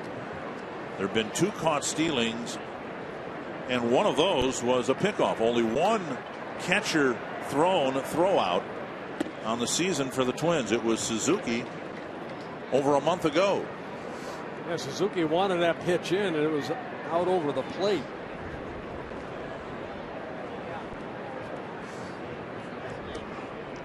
Jones in the minor leagues, 99 stolen bases.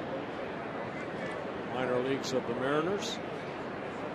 So he has speed. There he goes. Yep. And the pitch swung on and missed. Suzuki's throw not in time. He got a good jump right there. 2-2 the count to the batter. Yeah, it's a breaking ball, so it's going to take a little more time for Suzuki to get that ball to second base. But Jones got a good lead.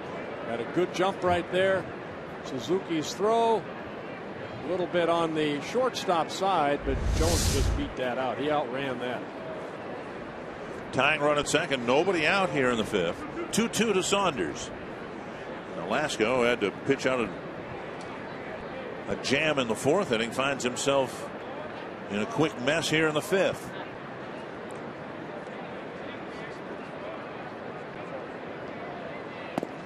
Three and 2. Couple of walks issued in that long 4th inning, and Suzuki's going to go out to the mound. Yeah, last couple of times Suzuki has sat inside. The ball has been, 2 or 3 feet away.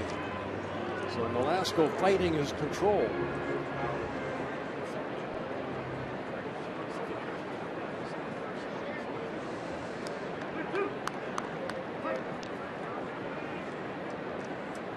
Let's see if he goes to a fastball or goes to a breaking ball here on a 3-2 pitch. Breaking ball driven to the right field corner. It'll tie the game. Saunders heading to second base for his second double. They're going to wave him around. Dozier short hops the throw, and it's a triple for Saunders to tie the game at 2 apiece. Yeah, Saunders was hit for the cycle in this 3-game series. 3 hits here on Friday night, then a home run last night. Doubled in the first inning, and here took that breaking ball down into that right field corner. By the time Parmalee could get it back in, it's a triple for Saunders, and the game is tied at 2 apiece.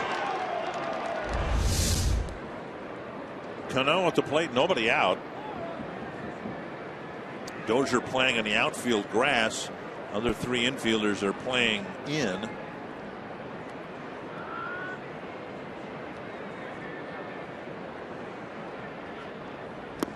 Dug out nicely by Suzuki. He's got a report on Hart, who would be on deck, but he came out of the ballgame. Left hamstring strain. Will be reevaluated and waited tomorrow. Romero's in the on-deck circle now.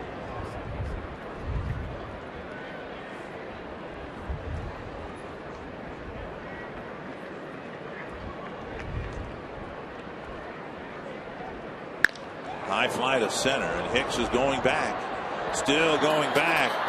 And now the wind pushing it over onto the warning track, and Cano is going to hold up with an RBI double. Another ball that, and I'm just guessing it's the wind, pushed it toward the left center field gap from straightaway center. Yeah, the wind blowing in from right field. You could tell by the flags that ball went straight to center field, and then it caromed toward the bullpen area. And a good wood on this pitch right here. High fastball. Cano, good extension. Hits it straightaway center in the air. High enough, I think, to allow that wind to push it to the right of Aaron Hicks. And now the Mariners have a 3-2 lead. Still nobody out. Romero takes inside, ball 1. Remember that happened to Hicks in Chicago in the opening series of the year when the wind was blowing around the cell. He likes to turn his back to the infield and run to where he thinks the ball is going to descend. But that's a much riskier play on a windy day. Popped up, short right field. Parmalee setting up for a catch and a tag, and Cano isn't going anywhere. 1 down. Parmalee did a good job right there getting behind the ball to set himself up to make a throw toward third base. Now Smoke with 1 out. Cano still at second base.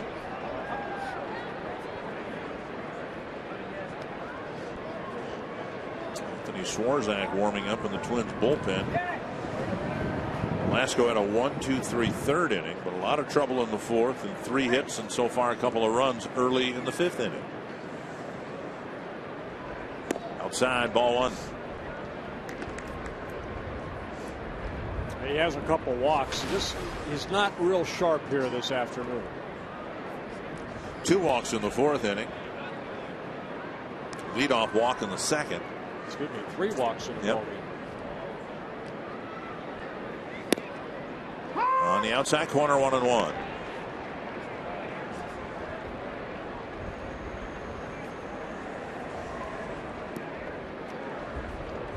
This inning, this Seattle rally started with an infield hit when Nolasco failed to cover first base. A foul ball out of play.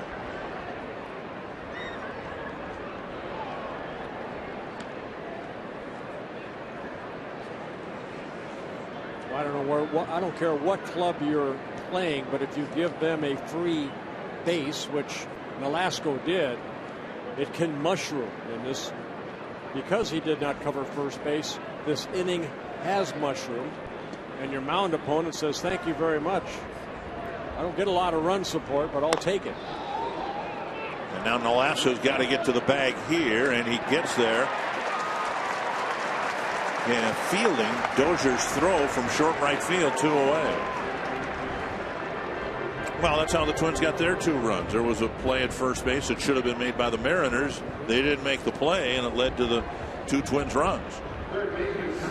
You have to also anticipate certain things. And, you know, I had Kent Herbeck at first base. There are a lot of times he would do exactly what Joe Mauer did right there. You want your first baseman to get over there and cover as much ground as he can. So your responsibility of a pitcher to get over there.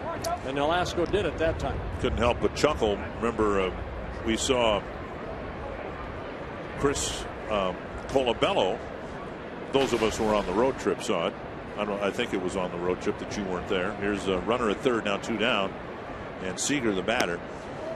But Colabello went for the ball, then tried to work his way back into the play. Dozier with the throw, and he found Kyle Gibson, who had to run to the bag, catch the throw behind a screen set by his first baseman. And Kyle kept his foot on the bag. And he got his. That's a nice play by Gibson. 1-0 to Seager. Tapped up the line, foul.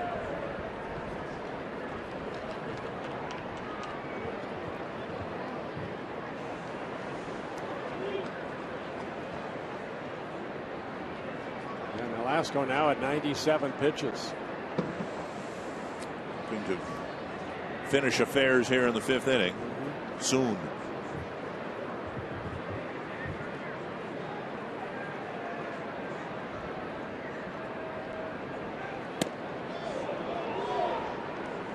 Two and 1.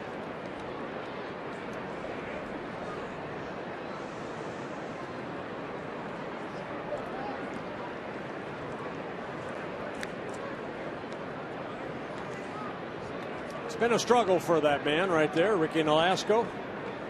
You're going to have those. Breaking ball. Seager taps it. I know they'd like for him to go 6 or 7 innings, but the way he has struggled right now at 99 pitches, you see what he needed in the 4th inning, and so far 23 here in the 5th. Get out of this inning right now. It's still a 1-run ball game. Don't want to go any further with his mound opponent being King Felix. Swarzak, I'm sure he's ready if need be, but hopefully he'll start the next inning. Another 2-2 coming to Kyle Seager. That's hit to center, and Hicks now heading back and making a running catch on the warning track. Wynn playing some tricks on the outfielders here. 2 runs for the Mariners. They take a 3-2 lead.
And our Pepsi fans of the game enjoying a perfect spring afternoon at Target Field.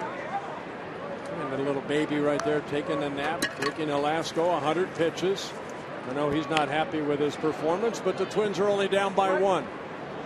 Santana tries to bunt his way aboard. He hit a number up the first baseline and ended up getting an infield base hit when Smoke couldn't get the ball to Felix Hernandez quickly enough. It was a key at bat because 2 strikeouts later, Trevor Plouffe delivered a 2-run single. Santana swings and fouls, 0-2. Santana, Dozier, and Mauer, the Twins down a run.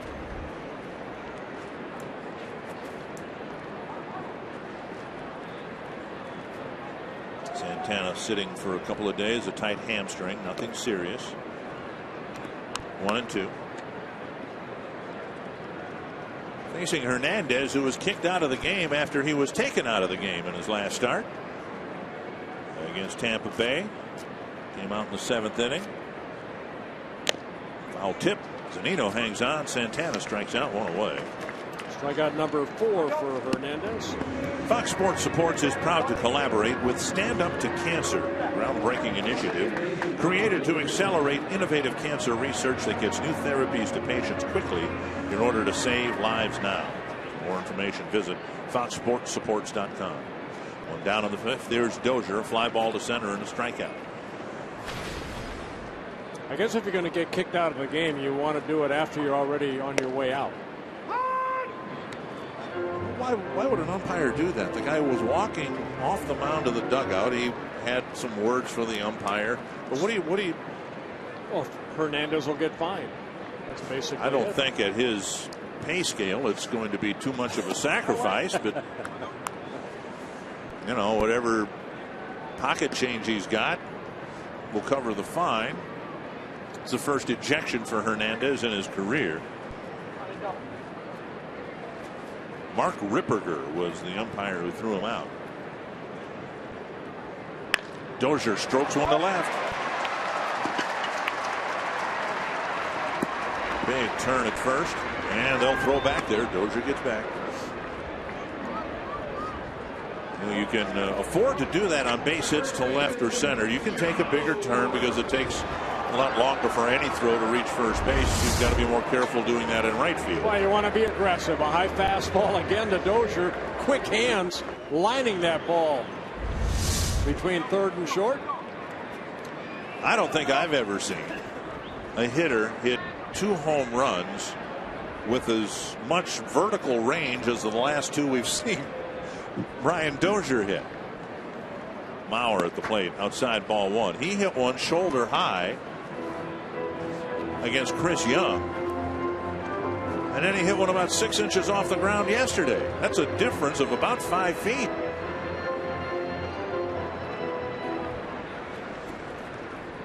Mauer looking for just his 2nd hit of the series.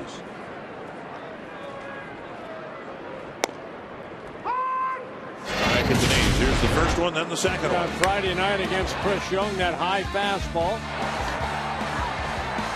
And then against the left-hander Elias, pretty good curveball that he kind of golfed out. That big 3-run home run right there.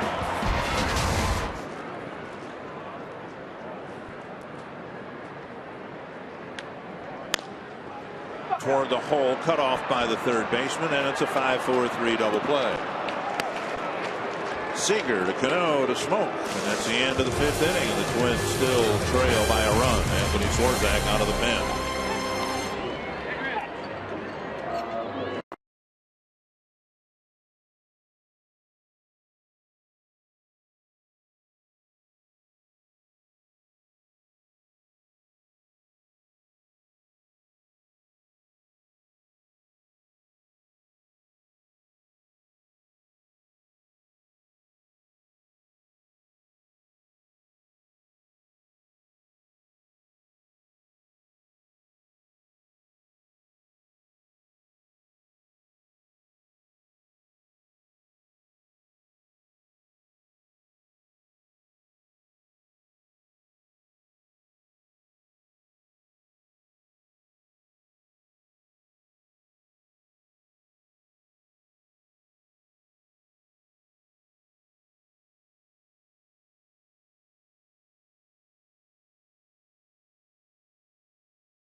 Sunday afternoon. Here's a look at our AT&T fan photo of the game. Brought to you by AT&T. We will show it to you shortly. You can tweet your photo to #NorthFanPhoto. New pitcher for the Twins, right-hander Anthony Swarzak, coming into the ball game in the 6th. Yeah, Swarzak making his 16th relief appearance. 21 innings so far. And take a look at our fan photo. Well, the little devil in the middle there.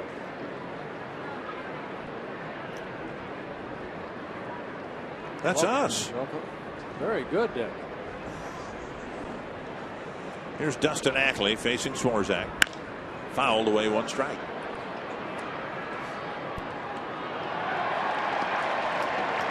Ackley, Zunino, and Miller. Ackley struck out in the 4th inning against Nolasco. And up the middle of base head, a leadoff single. It's the 4th inning today where the Mariners have gotten their leadoff man aboard. Swarzak's last mound appearance here on Wednesday against the Boston Red Sox. 1 inning, did give up a run as an unearned run. A couple strikeouts. Zunino, pretty good at bat. Nolasco teased him with a lot of breaking pitches. He ended up taking ball 4. And there's a Swarzak fastball for strike 1.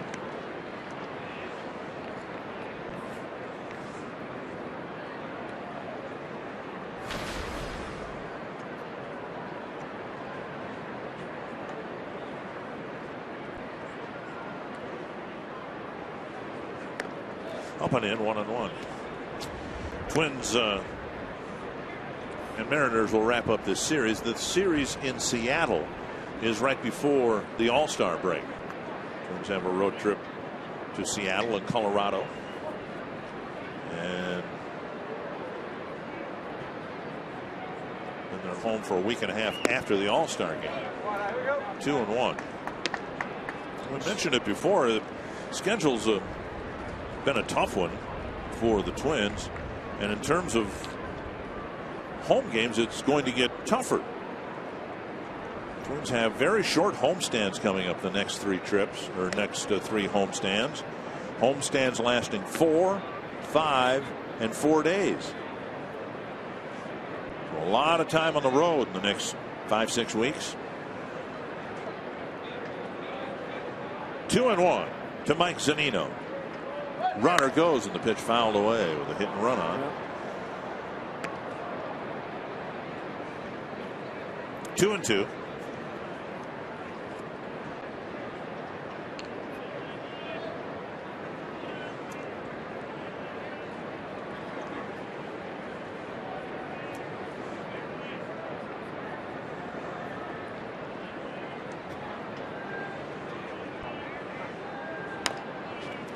Number, and now Suzuki out of the catcher's box, fires to first. He gets Zunino, and Ackley goes to second. Yeah, nice play right there by Suzuki, jumping out from behind home plate. Owning Twins season tickets provides a lot more than a guaranteed seat. You get a variety of benefits, starting with 2014 All-Star Game ticket purchase priority. Call 800-33-TWINS or visit twinsbaseball.com. There's a season ticket plan that fits every fan. And now Brad Miller was called out on strikes, leaving the bases full in the 4th.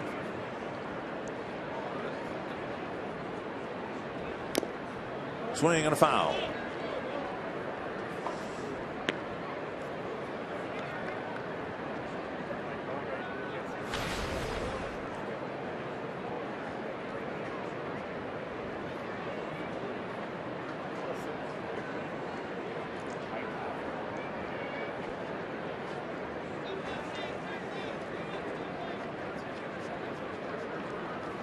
Mariners have had some success against the Twins bullpen in this series. And the bullpen asked to pitch at least 4 innings here this afternoon. Good fastball there by Swarzak. Good arm angle, straight over the top.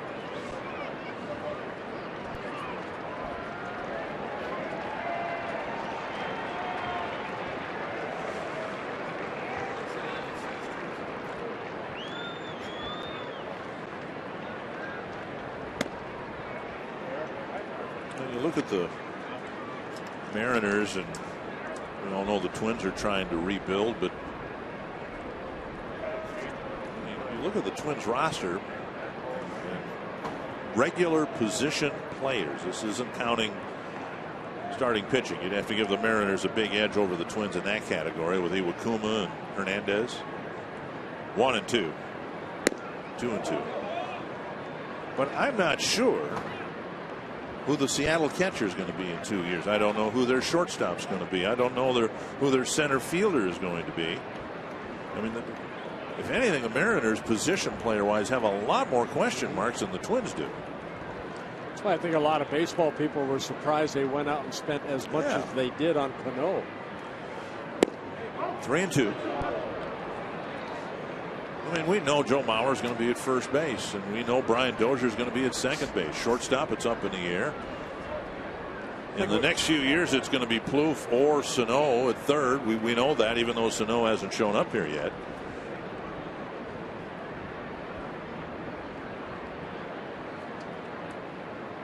Full count.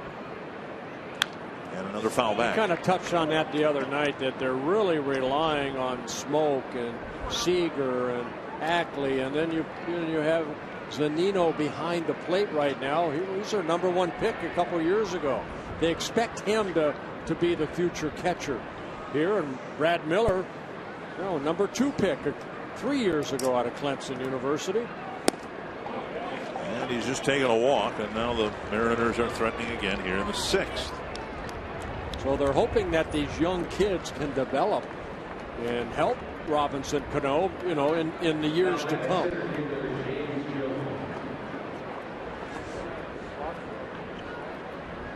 Lloyd McClendon in his first season as manager, getting his feet wet in Seattle. The other experience he had was managing the Pittsburgh Pirates for 5 years, which also went through that transition period. Fouled away. It seems to me that eventually, when teams figure it out, and the Pirates to some degree did, they got into the playoffs last year, but they're struggling this year. Teams that figure it out the way the Twins did it years ago, with some stability rather than instability. I'm talking about the front office, and pitching coaches and managers, things like that. 1 and 1. Felix Hernandez has been around a while. He's played for 10 different managers in Seattle. But he hadn't been around long enough to play for 10 different managers, but that's starting with Lou Piniella all the way through to Lloyd McClendon. That's hardly showing stability. 2 and 1. Fouled away. 2 and 2. And then Tony La Russa, yesterday it was announced, took a job with the Arizona Diamondbacks, an executive baseball position, not an on-field manager. And in the offseason, he came close, it was reported, to striking a similar deal with the Seattle Mariners to be their baseball director of operations, or whatever the official title is. 2 and 2 to Jones.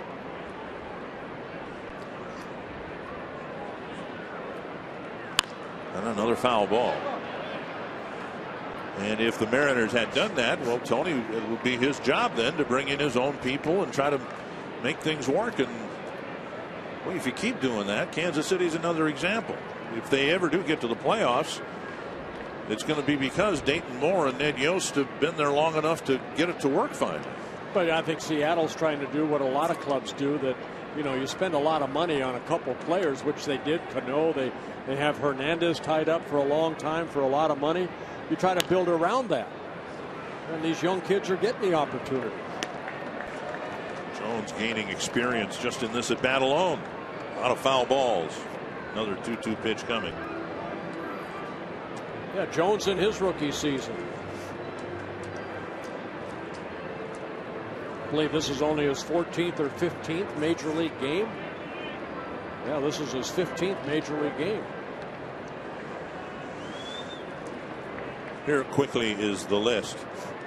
Managers Felix Hernandez has pitched for. Lou Piniella, Bob Melvin, Mike Hargrove, John McLaren, Jim Riggleman, Don Wakamatsu, Darren Brown, Eric Wedge, Lloyd McClendon. All of that since 2002. And Felix Hernandez probably says, you know what, I pitch every 5th day, just give me the ball. That's all. You can't control things around you. All he can control is what he does on the mound, and that's been pretty good. Now, Hernandez didn't show up till 2005, so just since 2002 there have been 10 different managers. Now 3-2. Just missed with a fastball there. Swarzak did. His pitch count is up to 20. Looking for the second out here in the top of the 6th inning.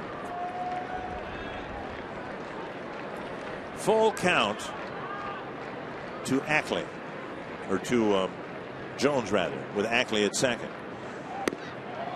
And they're loaded up. Back-to-back walks. And Ron Gardenhire's coming out to make a move. Bullpen has sprung a few leaks here in the homestand. And it'll be Caleb Thielbar coming into an awful situation. Bases loaded and 1 out.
Run, but Anthony Swarzak comes out with the bases full. Catch every strikeout, every game ender, every history-making moment on MLB Whip Around, weeknights at 9 p.m. Central on Fox Sports 1 and streaming live on Fox Sports Go.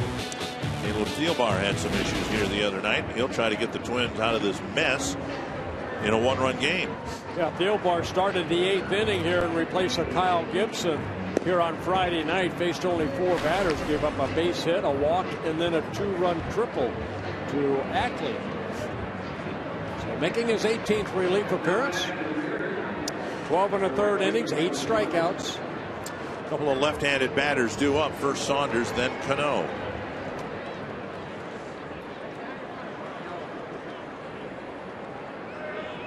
Saunders already 6 hits in this series. So that's a good series for him. He needs to make an out right here. A double and a triple today. Infield playing about halfway. In the dirt, and Suzuki has to dig that one out. Ball 1.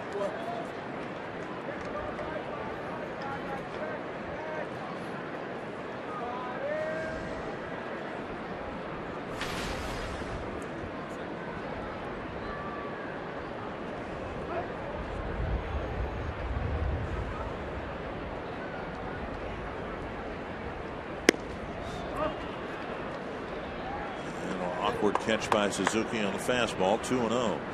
Saunders came into this series hitting only .226, and with the 6 hits, his average up to .266. It's gone up 40 points. High fly to right. Marley. Blow it back. Making the catch. Here's the throw. And now they've got the runner at second picked off. A run will score. I have no idea where Brad Miller was going. Mauer was standing there to cut the throw off. And the Mariners get one. It's 4-2.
Find your nearest Toyota dealer and check out our current offers. Visit buyatoyota.com. And by Sanford Orthopedics and Sports Medicine, for the everyday competitor in all of us. Well, the Twins have a 2-run lead. Mariners have helped the Twins out here a little bit. Yes, they did. Not sure where Miller was going. Even when they took the lead, the Mariners had bad base running right there by Miller because the next guy up was Robinson Cano. Well, when the Mariners took the lead for the first time in the 5th, the inning started single, triple, double. Cano was at second, nobody out. They didn't get him in. 1-0 to Plouffe. He has 2 hits today against Hernandez, including a big 2-run, 2-out single that gave the Twins their first lead in the 3rd inning. 2-0. It'll be Plouffe, Parmelee, and Suzuki. Fielded by Seager. Strong throw across the diamond. 1-away. Yeah, that little hopper almost ate Seager up. Well, Miller. You see Parmelee get behind the ball, make the throw in like he's supposed to. Joe Mauer right there, cut off, and for some reason Miller took off the third. Got kind of caught in no man's land for the final out. 1 down. Here's Parmelee. The bad news is Hernandez is out there now with just 65 pitches. So this notion that the Twins might be able to get him out and get into the Seattle bullpen, well, they're a long ways from that yet.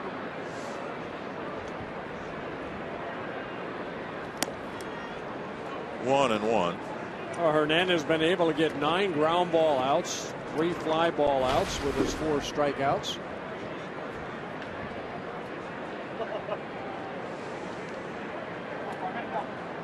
One and one to Parmelee.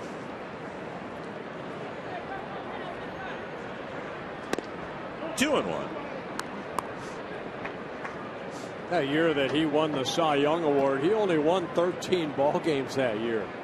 But he pitched 250 innings, had an ERA at 2.27 in 34 starts. Foul back. Remember, it was 2 years in a row. Greinke won the Cy Young, and then Hernandez.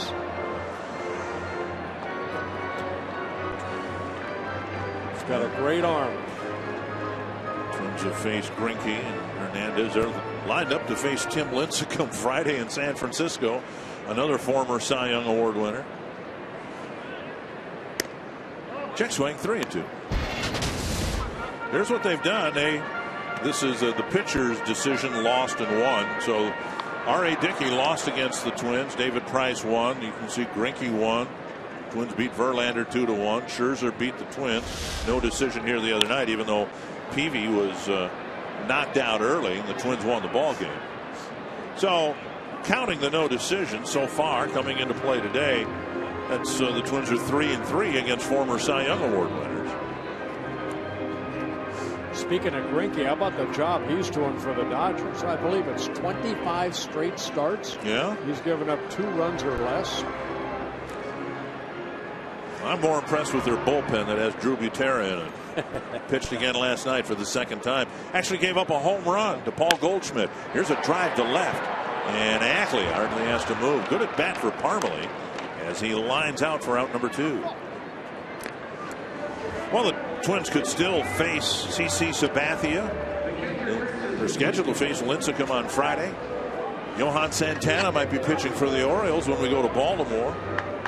They've missed Clayton Kershaw.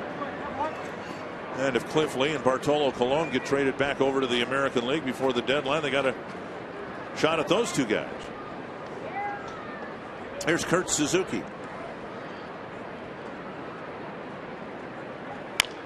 Pounded foul, 1 strike.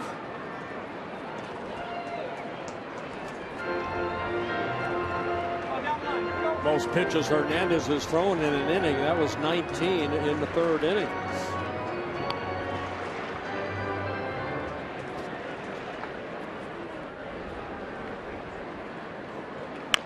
Another one pounded foul with Hernandez spinning another breaking ball up there. 12 in the 1st and then an 8, and there's a 19 in the 3rd and 13-10. 12 so far here in the 6th. This will be pitch number 75 on my California map. Fox Tracks presented by Carrier. 2 strikes to Kurt Suzuki with 2 away in the 6th. That's a fair ball. Seager with a fine play and a strong throw across the diamond. A couple of tough plays for Kyle Seager, and he made them both. And Hernandez has a 1-2-3 6th inning.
Jumped on the King Felix early. Yeah, Trevor Plouffe with that 2-run single right there made it a 2-0 Twins lead, but right there a base hit by Seager scored a run, an RBI single in the 4th inning, and then 2 runs scored. Saunders with an RBI triple, then Cadeau's RBI double to straightaway center, scored Saunders, and the Mariners added 1 more in the 6th off by Anthony Swarzak.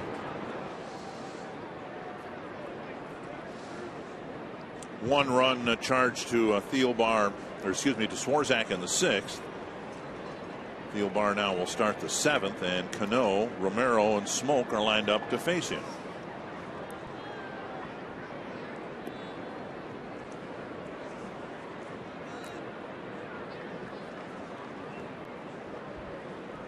Breaking ball in the dirt, ball 1.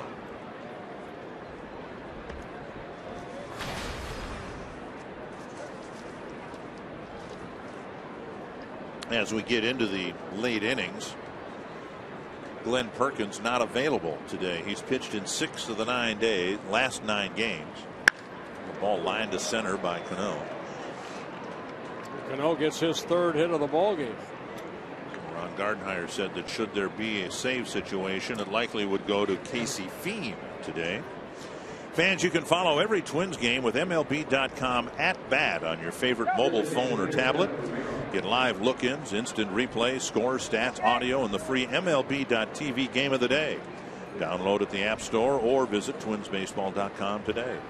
Another leadoff man on for the Mariners, 5th time in 7 innings. Ball 1.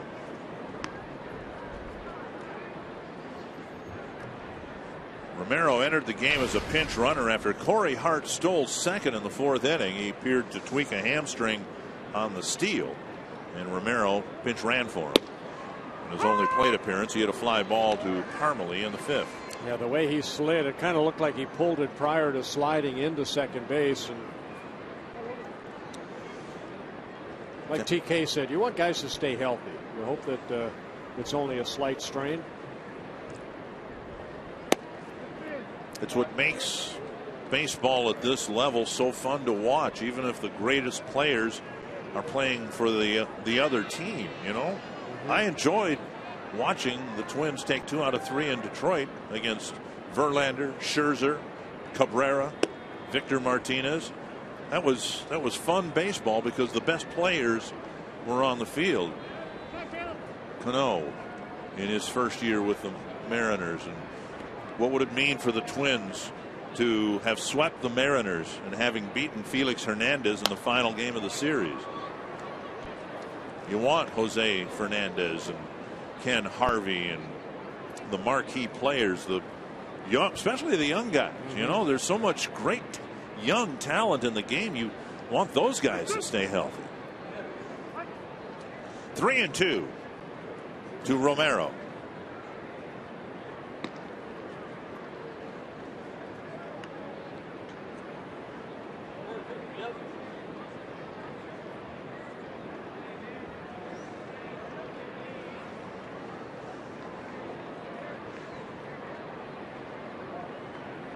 Bounce to second. 1. Safe at first. Slowly developing, and where the Twins didn't turn a double play in the 2nd inning that maybe they should have. That one almost seemed doomed from the start. Took too long for the ball to get to Dozier. Yeah, Romero pretty quick down that first baseline too. You can see him hustling down that line. Back flip over to Santana, and Santana showing off that great arm he has. But nice try of the turn of the double play.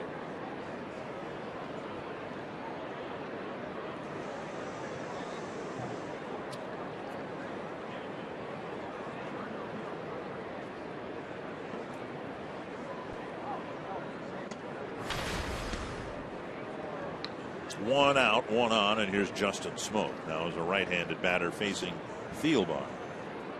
Yeah, Smoke got a base hit off of Thielbar here in the 8th inning on Friday night.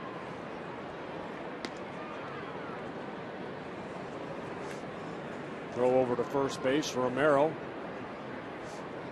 He's only attempted 1 stolen base, and he was caught.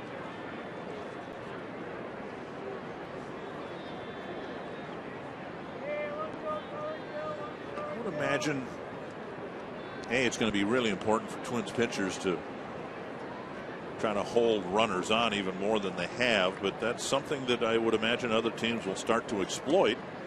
The fact that there's only been one time when a catcher's thrown out a base stealer so far this year for the Twins.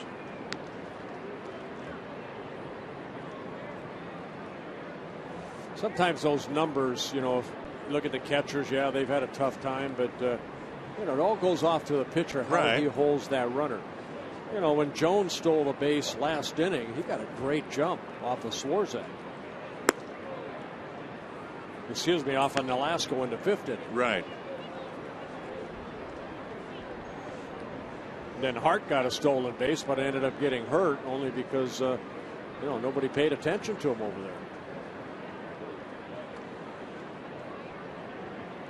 2-0.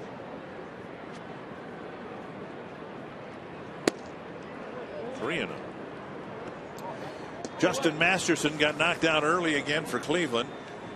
A's have completed a 3-game sweep over the Indians and outscored Cleveland 30-6 in the series. There's a strike on the outside corner, 3-1.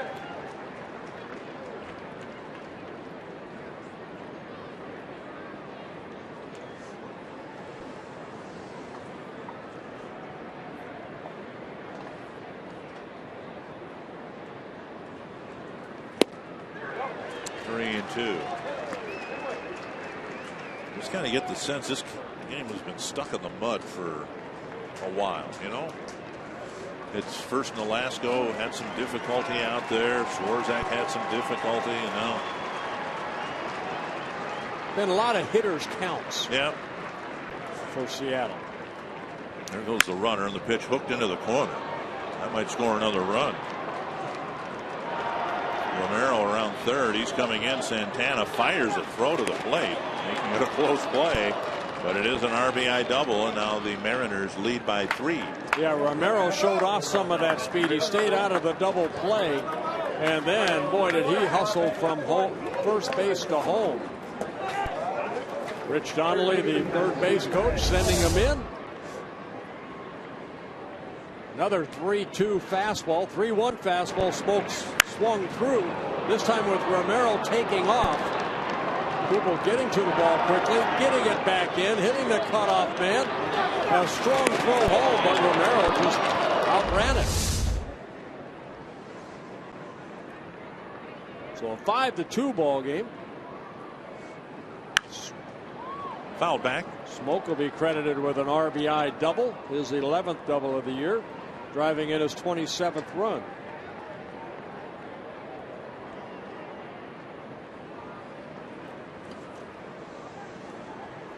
Yeah, that's a nice job by Mark, our cameraman, keeping the camera on Santana's throw. It got to home plate so quickly.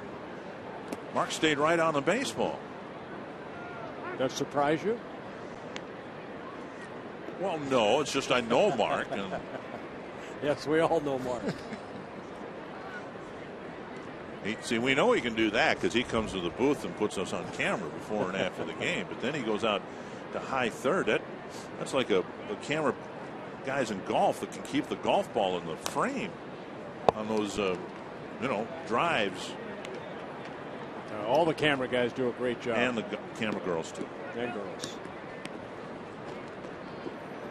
This is Mark's view right here. Mid-third.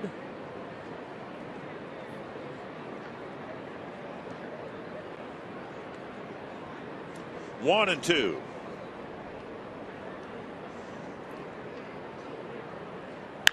And a foul away. Mariners out hitting the Twins 9-5. And they've scored 5 unanswered runs here since the Twins took an early 2-0 lead. I asked Matt Gangle how many cameras we have, and he said 20. 20 cameras throughout the stadium, catching all kind of views. Wow. And there's a call, third strike, 2 down. Thielbar picking up a strikeout, second out of the inning. Fastball down. That Seager took for strike 3. Is that counting the camera? Matt Gangle, by the way, our director. Is that counting the camera that's in the booth, unmanned, unwomaned, just pointing at us, keeping track of everything we do up here? Could be. Hi. See, one that they catch us. We have no privacy here at all. We have no privacy. No, here that's 21. That's number 21. Yeah.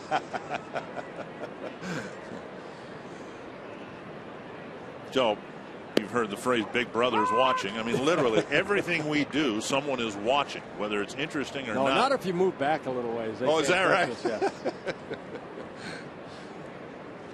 1-1.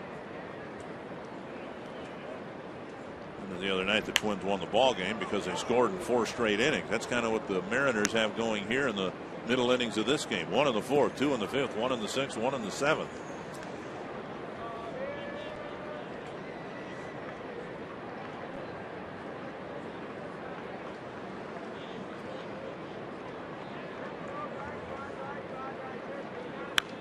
Foul back over the screen.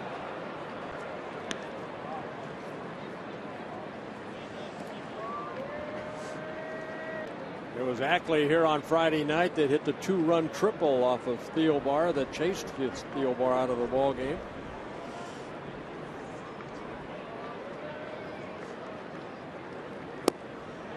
And that puts an end to the 7th inning. A run for the Mariners, and their lead has grown to 3. It's been a good homestand for the Twins. We'll see if they can come back against one of the best pitchers in the game and his bullpen. And on this Sunday afternoon, we're very proud and happy to be bringing you God Bless America.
Studio, the Lynx begin their quest for a repeat WNBA championship and 3rd overall today at 3:30 on Fox Sports North Plus as they host the Connecticut Sun. We'll have complete coverage of the ring ceremony on Fox Sports North Plus. Back to Dick and Bert.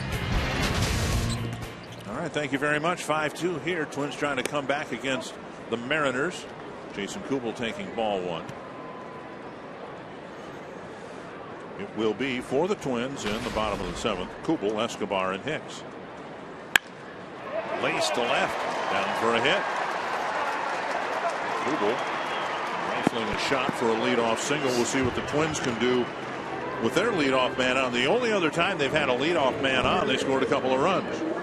Yeah, Hernandez tried the curveball and then went to the fastball. He's got that 3-run lead. Challenged Kubel, and Kubel just reaches out, hits it sharply into left center. Good swing by Jason Kubel. Now Escobar got an infield hit in the 4th.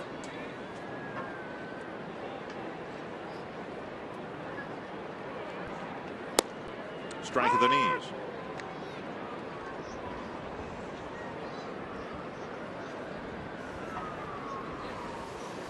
.78 pitches for Hernandez. Hernandez making his 279th major league start. Foul. 114 major league wins for Hernandez. 87 losses. Very good earned run average over his career coming into this game at 3.19. 23 complete games. 9 shutouts. And again, one of those shutouts in his last outing here a couple years ago when he beat Liam Hendricks 1-0. Escobar gone on 3 pitches. Now Escobar saying that he fouled the ball into the dirt.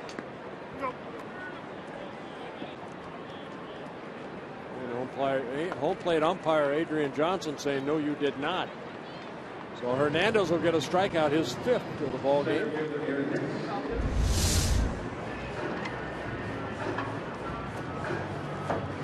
Hard to tell, of course, but I don't think he made contact. Here's Aaron Hicks. A walk, a run scored, and a grounder to second. Breaking ball on the outside corner. What we've seen through this homestand after Hicks was called into the manager's office, he's generally been on base twice a game. And Tom Kelly, when he was with us today, said, you know, his on base percentage is not that bad. It's the batting average that's been bad. And here he bleeds one through the right side, and he's on base for the 2nd time here tonight. So a couple of guys on now, and the Twins have the tying run coming to the plate. Yeah, and a .333 on base percentage coming into that at bat. If you're looking for something very special to commemorate this year's All-Star game at Target Field, you've got to get Our Game by artist Terrence Fogarty. It's the name of a limited edition print that depicts the vista of Target Field, the cityscape of Minneapolis, and baseball's youth celebrating America's Midsummer Classic. To find out more or order yours, go to twinsbaseball.com. Danny Santana with an infield hit, a run scored, and then Santana struck him out, Hernandez struck him out in the 5th inning. And now Rick Waits to the mound.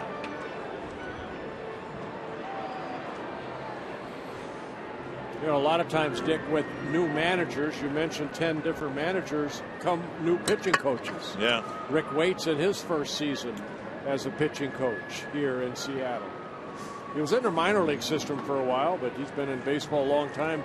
Waiter and I were teammates in Cleveland, and their third base coach, Rich Donnelly, was a catcher for me back in 1969. He doesn't look nearly that old. 1969, together when he and I was on the mound, he was catching. We were combined 13-0. Is that right? Yep, in my single A and also instructional league. There's the Seattle bullpen getting warm now. Medina and Furbush. Swing and a miss by Santana.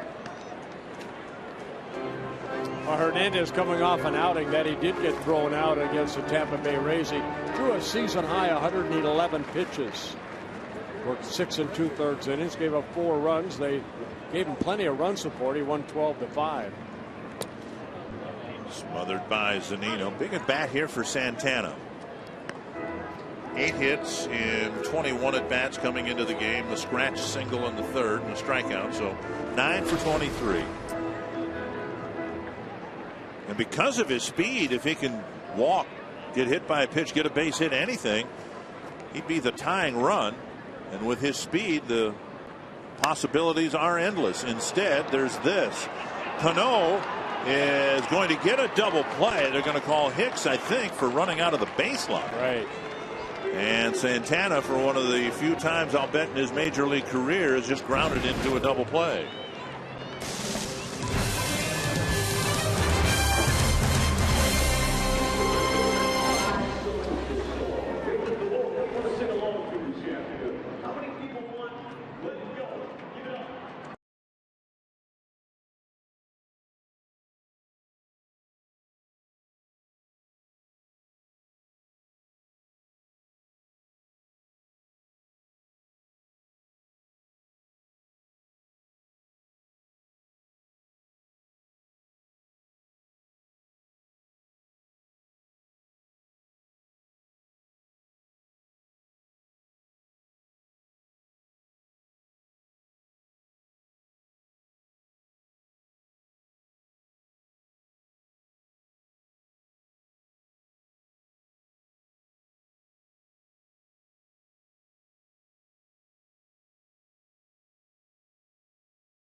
CenturyLink look to what's linked to what's next. We'll be on the West Coast. Ian Kennedy going for the Padres against Kevin Correa, who's going to be returning home. He pitched for the Padres. Yeah, grew up in the San Diego area, so yeah, Kevin Correa hoping to turn his season around by a good start in his native area. Now you're going on this road trip. Yes, I am. So you're going to San Diego and San Francisco, but you did not go to Cleveland and Detroit. Hey, you know what? It's the way the schedule was. Okay. Michael Tonkin coming into the ball game to pitch to the Mariners in the 8th inning. Twins have said that they will make a roster move after the game today in advance of National League style ball, where they want to have an extra bench player available to them for pinch hitting, pitch running, double switching, what have you. Zunino, the batter, facing Tonkin. The most logical candidate to be added to the roster, probably Chris Herman, because of how valuable he was when he was here. Plus, he's swinging the heck out of the bat. He's swinging the bat really well, right. And it might mean that Tonkin will be sent down to Rochester. The Twins are definitely, at least that was the plan going into play today, definitely going to trim a reliever. Fastball on the outside corner, a strike. Tonkin's had some difficult outings as of late. Yeah, in April, I mean, when he came up when, remember Brian Dozier started the season on the paternity list and sent back down at that time. Excuse me, Brian Dunsing. And then came back up in April, only gave up 1 run in his first 9 appearances. But in the month of May, he has struggled, as you mentioned, Dick. Last 3 outings, 2 2/3 innings, a total of 8 runs, 6 earned. And again, the Twins, like most teams in the American League, going with 13 pitchers because of short starts. It's been more of a problem with the Twins than elsewhere in the league, but it is a league-wide problem, I guess, everywhere this side of Detroit and Oakland. Well, again, I think if baseball just raised that 100 pitch magic number to 120, you might, see some pitchers want to stay in a little bit longer. Base hit, another leadoff base runner against Michael Tonkin. Zuniga picking up his first hit of the ball game. For the Mariners, their 9th. And I know what you were going to ask me, too, because you say, what's the difference between 100 and 120? 20 pitches. Well, I yeah. knew the answer to No, that. I know, but more the mental thing, because sometimes you see pitchers, and I know if I was in this situation, I'd look up in the 5th inning, and I'd see I'm at 85. Here's a bunt right here. He'll get the out at first base as Dozier hustles over to cover the bag. But if I'm going through 5 innings and I look up the scoreboard and I see 90 pitches, I know I only have one more inning. But if I get a quick inning, I got a chance to go one more, which would save an arm out of the bullpen.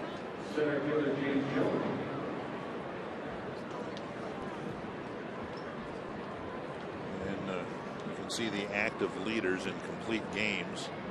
Now, these aren't shutouts. These aren't wins necessarily. They're complete games where the bullpen 37 times in Sabathia's career has gotten the day off. Sabathia hurting a little bit. He's going to be out for a while.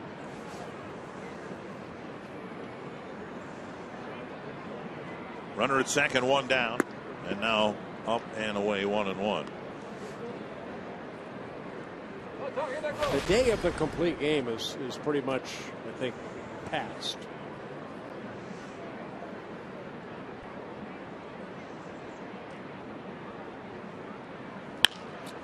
And I don't quite understand why, because pitchers are pitching every 5th, 6th day now.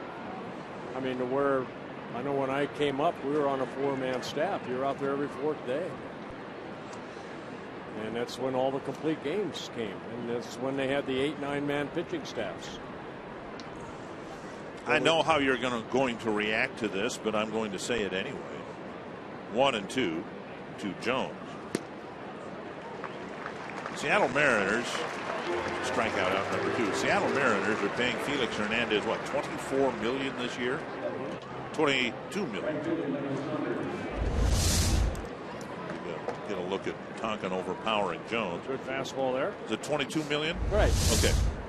If I'm paying somebody $22 million, I'm going to take very good care of him. I'm going to make sure, and if I'm into him for a contract that's going to pay him a similar amount of money through the year 2019, I'm going to protect my asset and other body parts by making sure he doesn't get hurt. But how do you know? How do you know? Chris Sale, Chicago just gave him a huge contract, and now he's out. He's on the disabled list. You don't know. Tonkin with a nice fielding play.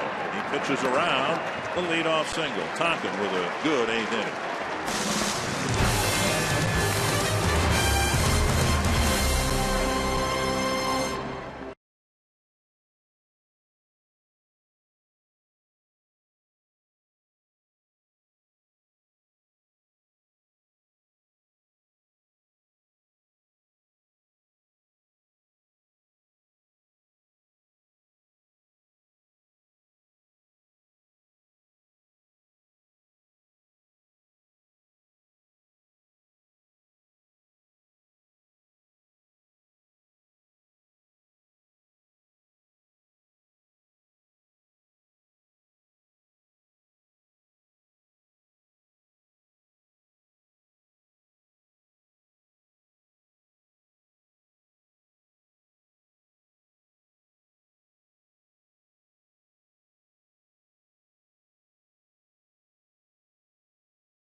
rally together here in the bottom of the 8th.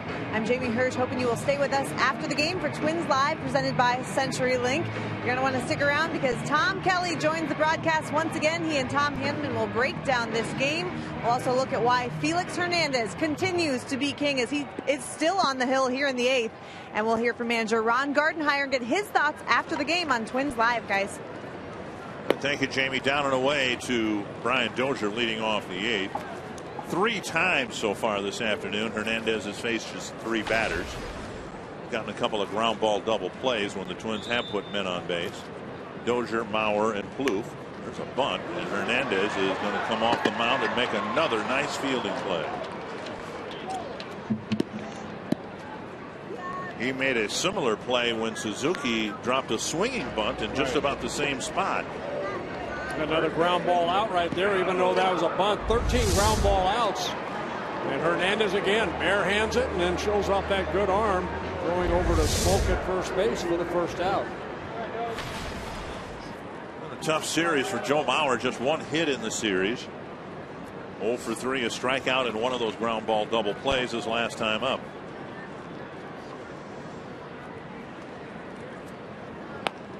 Ball 1.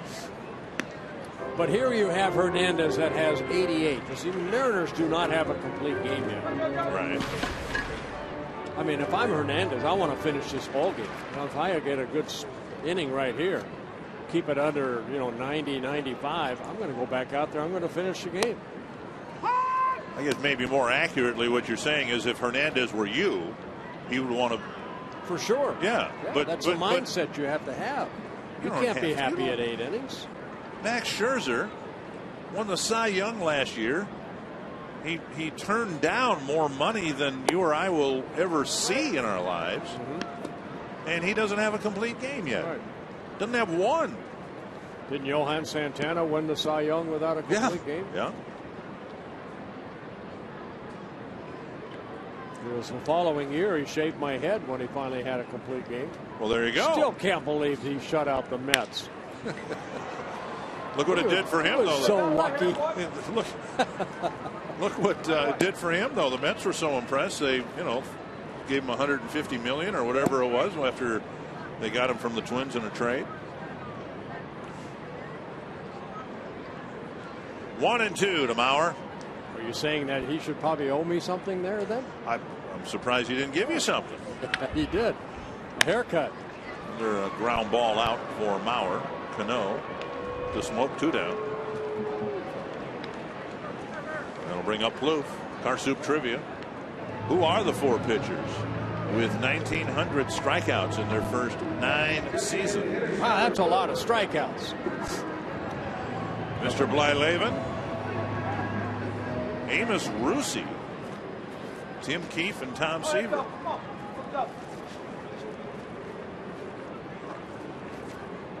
Well, there you have it. We got one right. I would not have gotten Tim Keefe or Amos Russi, even though they're both in the Hall of Fame, I believe. Well, being with Tom Seaver, that's a nice honor. I know him.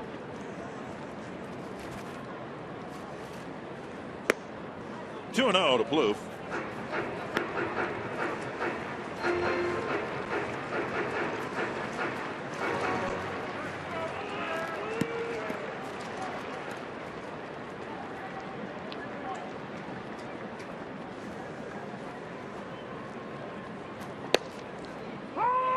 There are very few actual stoppers in the major leagues, guys who will stop a losing streak. Unfortunately for the Twins, they were facing one of those guys here today, and he's been in control of things. They had a 4-game losing streak, lost by a total of 5 runs. You can imagine how frustrating that is. They're trying, like the Twins are, to reclaim a competitive identity. So those are all tough losses. There's a ball driven to right. Saunders short of the track hauls it in. A 1-2-3-8 for Felix Hernandez. Is he coming back out?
Welcome back. Mariners up by 3. King Felix getting congratulated on his 8 innings worth of work. 97 pitches thrown. Go ahead. Tell him what you really think. I really think you should go back out there again. Go a complete game. You know why?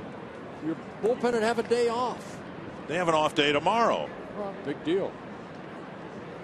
Well, Matt Guerrero coming in to work the top of the 9th inning, making his 4th relief appearance since being called up by the Twins back on May 7th.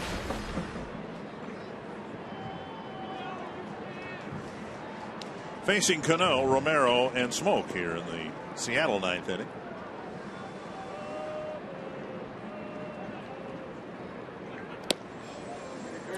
Breaking ball in the dirt, 1-1.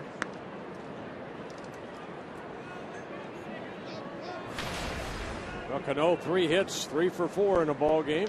Single, RBI double, then a single.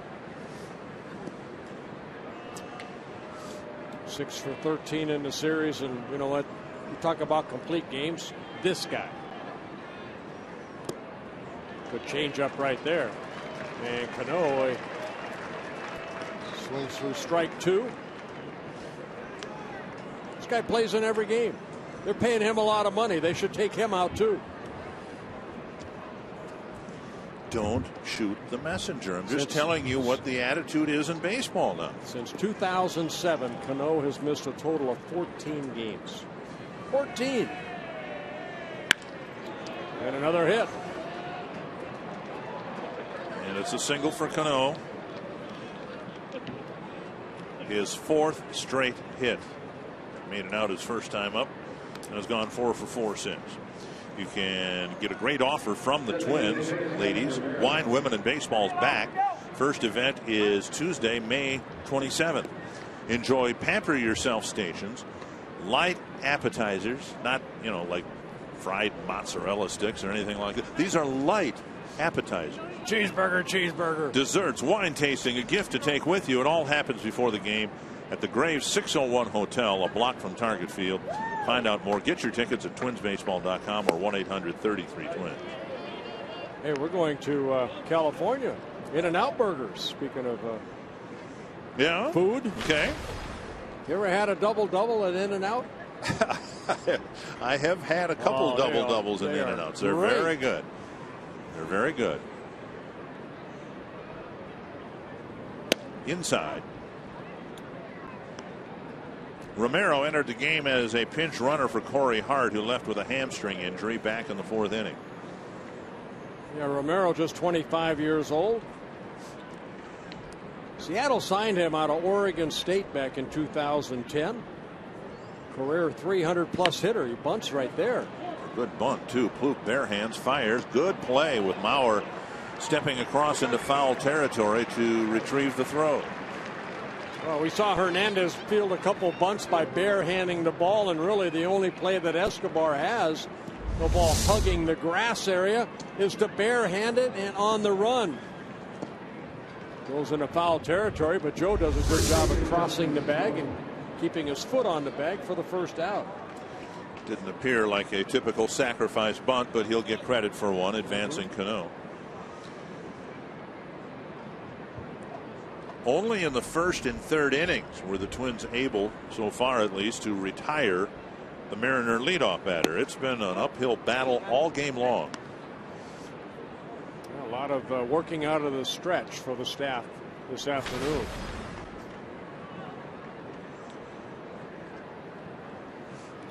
Yeah, Ricky Nolasco worked the first 5 innings. He just was not sharp. Tap to Mauer. Go to the bag for out number 2. And that'll bring up Kyle Seager.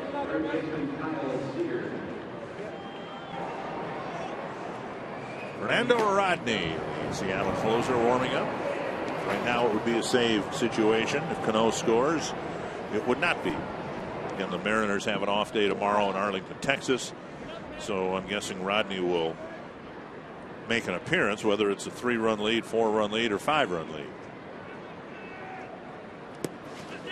And it's going to be a 4-run lead. Rare augers a breaking pitch in the dirt. Cano comes in, and it's 6-2.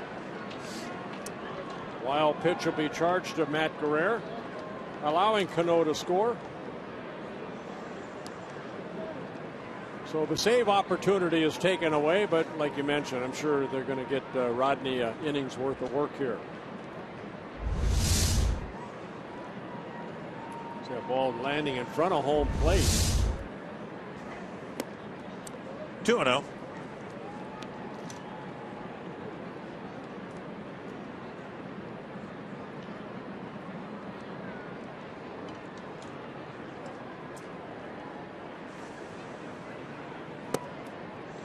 Two and one.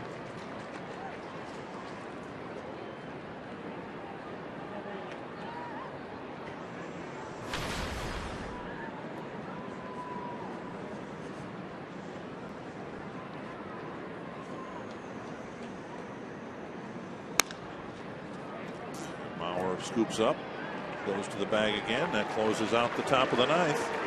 Twins will need a big comeback in the bottom of the ninth.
Seattle today, but they ran into one of the best pitchers in the American League. Hernandez has pitched always very well everywhere he pitches, but against the Twins, 8 very good innings. The only inning he was kind of under duress was the 3rd inning when Trevor Plouffe got the 2-run single. Other than that, a lot of ground ball outs, 14 ground ball outs, 5 fly ball outs to go along with his 5 strikeouts.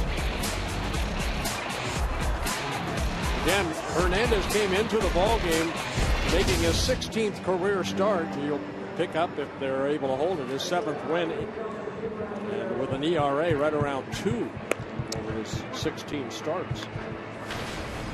Twins do have one 3-game sweep. It came very early in the season against Kansas City here at Target Field. And in a non-save situation, Rodney will face the middle of the Twins lineup, Parmelee, Suzuki, and Kubel. Yeah, 11 saves and 13 save opportunities for Fernando Rodney. You know, put your hat on straight. Nope. No. Felix Hernandez had a little bit of that too. He wears his cap a little cockeyed.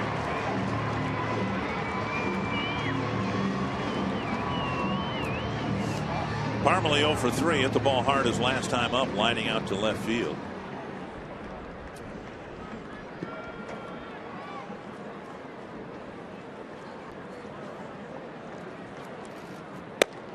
Over the inside corner, strike 1. Still has a good fastball, a paralyzing changeup.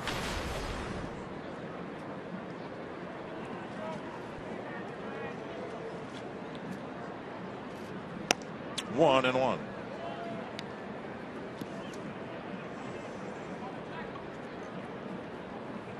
Rodney signing as a free agent over the winter. 2 great years in Tampa Bay, where he saved 85 games, in 2 years.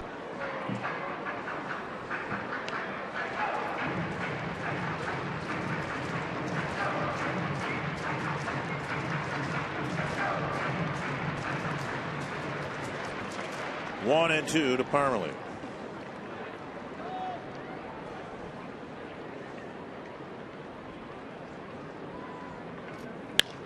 Fouled away.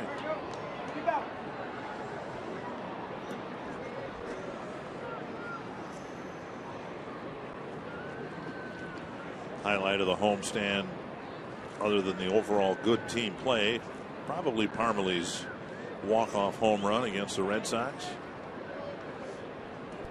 Twins have hit some big home runs in this homestand. Only 2 American League teams have hit fewer home runs than the Twins so far this year.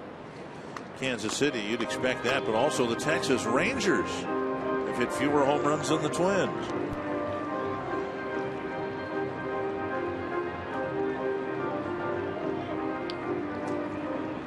Two and 2.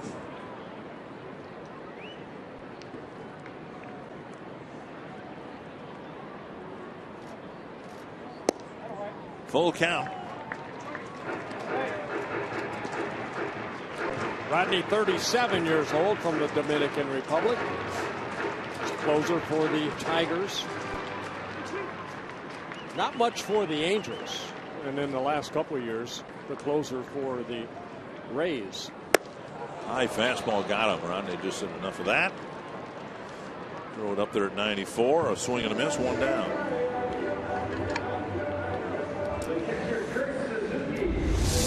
Oh, 3-2 fastball.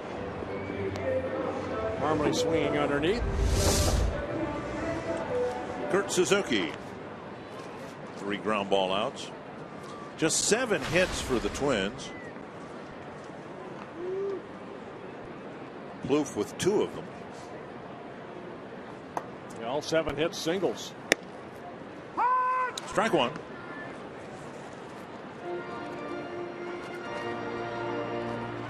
.183 career saves for Rodney.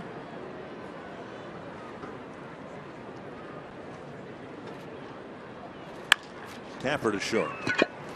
Miller has it. 2 down. And that'll bring up Jason Kubel.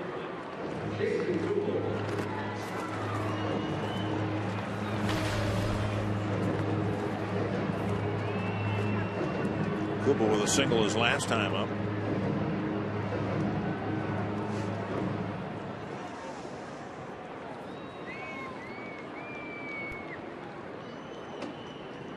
Rodney looking over his left shoulder, making sure that his defense has had time to get into the shift fully.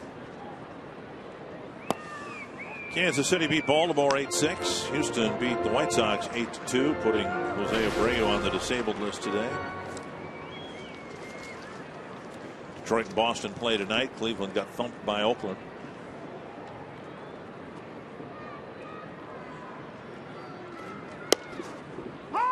One and 1. Unless the Twins abruptly get this game turned around thoroughly, they'll fall behind Kansas City. Stay ahead of Chicago and Cleveland in the division.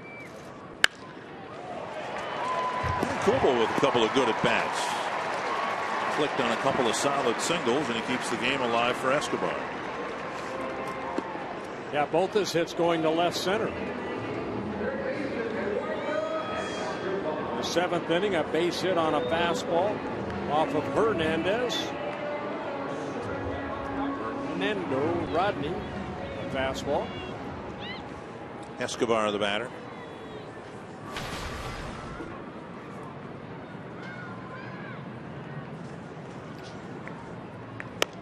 Outside, ball 1.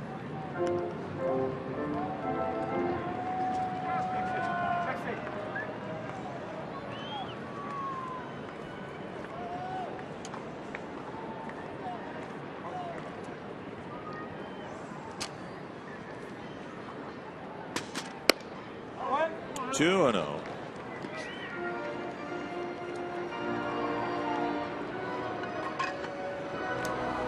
Pinto come out on the on deck circle. He, if given the chance, will pinch hit for Aaron Hicks, it looks like.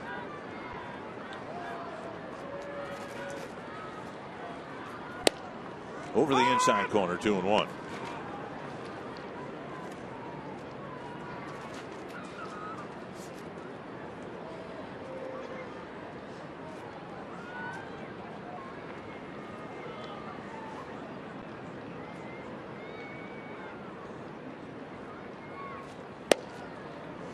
Good changeup right there.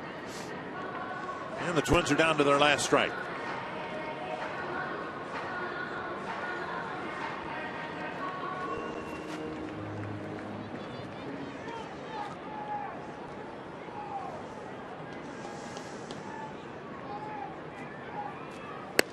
Full count. Kubel will be able to take off here with 2 outs.